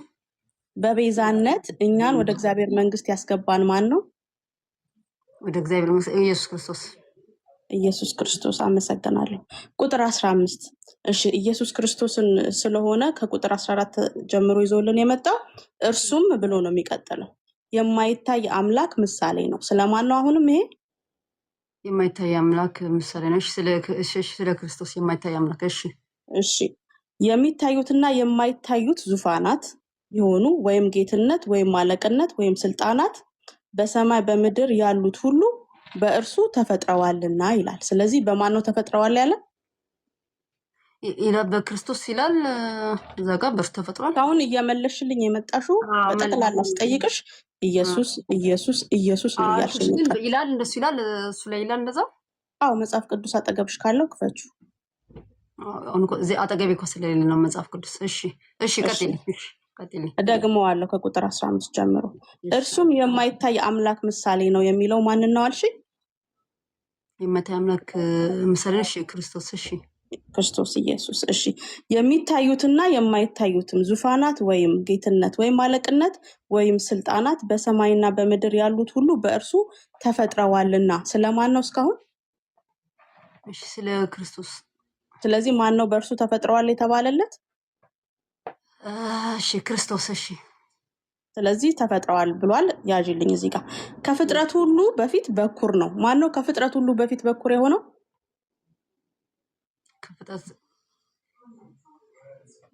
ከፍጥረት ሁሉ በፊት በኩር የሆነው ማን ነው? እግዚአብሔር በባህሪ የወለደው ማን ነው? ከፍጥረት ሁሉ የነበረው እግዚአብሔር ከፍጥረት ሁሉ በኩር ቅድሚያ በባህሪ እግዚአብሔር አብ የወለደው ልጁ ማን ነው? ክርስቶስ ነው። አብ የወለደው ክርስቶስ ኢየሱስ ነው። ቴንክ ዩ። ሁሉ በእርሱና ለእርሱ ተፈጠረ። ስለዚህ በክርስቶስ። ስለዚህ ክርስቶስ ፈጣሪ ነው። እናንተ እንደዛ ብላችሁ ነው የምታምኑት? ኦኬ በቃ አመሰግናለሁ። ተመልሶልኛል። በጣም አመሰግናለሁ። እግዚአብሔር ይስጥልን ስላስረዳሽኝ። ቅድም እንዳለውም እኔ ወላዲተ አምላክ ተብላ ብትባል አይጎረብጠኝም፣ ነገር ግን ብሬክዳውን መደረግ አለበት ያለው አሁንም እኛ ቤት ሲወራ የኦርቶዶክስ ውስጥ ያለውን በተለይ ማርያምን በተመለከተ ያለውን አስተምሮ ልክ ሜላያውን መጥቶ እንደዘረዘረው ማለት ነው። በዛ ቤት የሚታመኑ እምነት እንደዚህ ነው የሚያምኑት። እኛ ግን የምናምነው እንደ እግዚአብሔር ቃል እንደ መጽሐፍ ቅዱስ እውነት ሐዋርያቱ እንዳስተማሩት ነው የምናምነው ተብሎ ግን የእኛን እምነት በዚህ ልክ ቦልድ ላይ መነገር አለበት ብዬ እኔ አምናለሁ። እኔ እንደዛ አምናለሁ ማርያምን በተመለከተ ማለት ነውና ዜድ በጣም ነው የተረዳን። ወንድሞችም እንደዚያው ነው። በዚህ ልክ ነው ወንድሞች ያቀኑት። እኔ እግዚአብሔር ይባርካችሁ። በተለይ ወንድሞቼ እግዚአብሔር ይባርካችሁ። ቅድም ብያለሁ፣ እኛ ጋር በሰው ውድቀት በሰው የሆነ ስህተት ጮቤ አይረገጥም። እዚህ ቤት እኔ ብሳሳት በእኔ ስህተት ዳኒም ኤርሚም ሜላየም ጮቤ አይረግጡም። ቤካ አይተሳስቷል ተሰብስበውኝ ነው ስህተት የሚያቀኑት እንጂ በእኔ ስህተት የራሳቸውን እንትን ገጽታ አይገነቡበትም። እግዚአብሔር ይባርካቸው። ቢኮዝ የክራይስት ልብ አላቸው፣ የክራይስት ማይንድ አላቸው ወንድሞቼ ማለት ነው። እና ዜዶዬ እንወድሃለን። የአንተን ሀሳብ የልብህን ትረታ ፍርሃትንም ተገንዝበናል። አንተ ያልከው ልክ ሜላዬ እንዳለው ነው። አንተ ያልከው ልክ ብሩኬ እንዳለው ነው። አንተ ያልከው ልክ ዳኒ እንዳለው ነው። አንተ ያልከው ልክ ኤርሚዬ እንዳለው ነው። እና ሁል ጊዜ እንወድሃለን። ብትሳሳት እንኳን ትታረማለህ፣ እንተስተካከላለን። ሁላችንም ከእውቀት ከፍለን ነው የምናውቀው። ወደ እውቀት ፍጽምና አልደረስም። እንግዲህ እኔ በጣም አብሶሉት ነኝ ብሎ የሚል ካለ አላቅም። ሰው ሁላችንም ከእውቀት ከፍለን እንደማወቃችን ደግሞ እያደግን እንሄዳለን። አንዳንድ ስህተቶች እየተቀረፉ እየተስተካከሉ ይሄዳሉ ብዬ ያምናለሁ። ድንገት ሌላ ነገር ካለ ወንድሞችን ጠይቃቸው። ማለት ለራሳቸው እንዲመቻቸው ለፖለቲክስ በሚጠቀሙበት ቦታ ሳይሆን ተገኝተህ ማውራት ያለብህ ለፖለቲክስ በማይጠቀሙ አንተን ሊያቀኑ በሚችሉ ወንድሞች መካከል ተገኝተህ ሀሳብን ኤክስፕሬስ ብታደርግ ሞራሪፍ ነው ብዬ አስባለሁ። ይሰመርበት። ወዳችኋለሁ። እወዳለሁ ዜዱዬ፣ ሜላዬ፣ ዳንዬ እግዚአብሔር ይባርክ። ኤርማያ ወንድምነት እግዚአብሔር ይባርክ። ተባረኩ።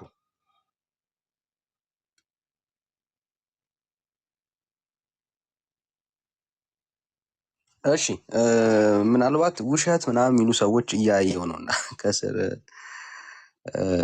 እንደው አንዳንድ ቪዲዮዎችን ብናያቸው ጥሩ ነው። ሜላዬን ካገኛቸው እንዴት ቴዎቶኮስ ሐሳቡን በዚህ ትውልድ ውስጥ በሐሰት በሰው ልብ ውስጥ እየከተቱ እንዳለ እንድናይ ያክል። ይህንን ስንል ባይ ዘ ዌይ የኢትዮጵያ ኦርቶዶክስ ቤተክርስቲያን ብቻ አይደለችም። ይህንን ስንል ኦኬ ሌሎችም ኦርቶዶክስ ይሁን ካቶሊክ በዚህ ደረጃ ላይ ጌታችንን መድኃኒታችን ኢየሱስ ክርስቶስ ማርያም ያስገኘች ወይ ደግሞ ከሷ ብቃት የተነሳ ኢየሱስ የሆነ የሚመስላቸው ሰዎች አሉ። ከሷ የተነሳ ማለት ነው። እስቲ አንድ ቪዲዮ ላሳያችሁ። እሺ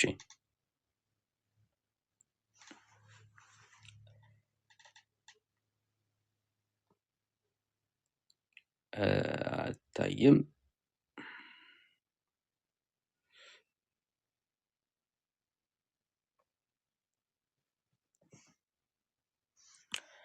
እሺ እንዴት ሐሳቡን ወደ ማርያም አዙረው ጌታን ለማሳየት የቀረቡትን አርጊውመንቶች እነሱ ግን ማርያምን ለማክበር ማርያምን የተለየች ፍጡር ለማድረግ እንደሚታገሉ እንድታዩ ያክል ነው። አንድ የኦርቶዶክስ አገልጋይ የሚያወራውን ነው የምትሰሙት። እሺ በኋላ በደንብ ሐሳቡ እንድትሰሙ ኮላ ከፍ አድርጌ ላንብብ። Special to us, she continues to interact with humanity even after her death, making herself known through miracles, through miracle working icons, through appearances of her own. It's very clear that her words to us when she reposed that she would not leave us alone, that's very clear that is in fact happening. Yeah. ይሰማል ወገኖች? ይሰማል?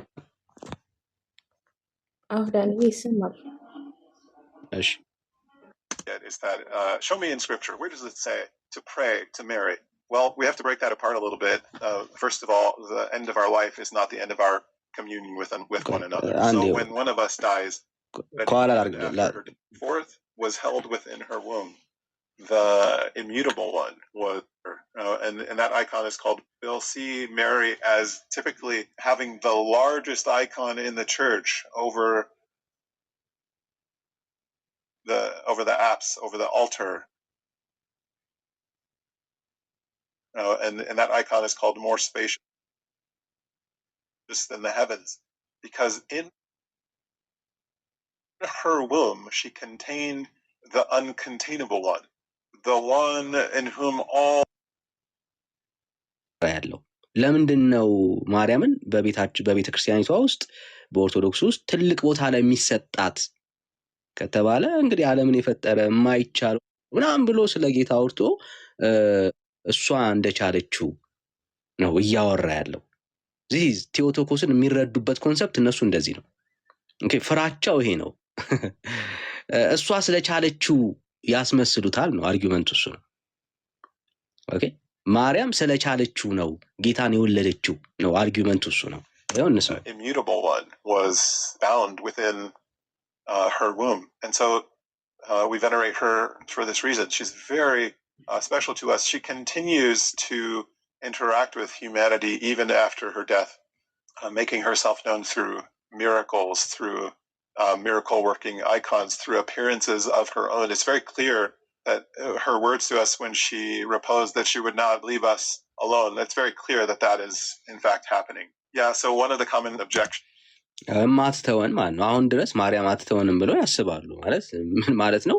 በእያንዳንዳቸው ነገር ላይ ማርያም ከነሱ ጋር እንዳለች አይነት አርጊውመንት ነው ዴቨሎፕ እያደረገ ያለው ማለት ነው። እና እሱን ነው ለማስረዳት የሚሞክረው። Show me in scripture, where does it say to pray to Mary? Well, we have to break that apart a little bit.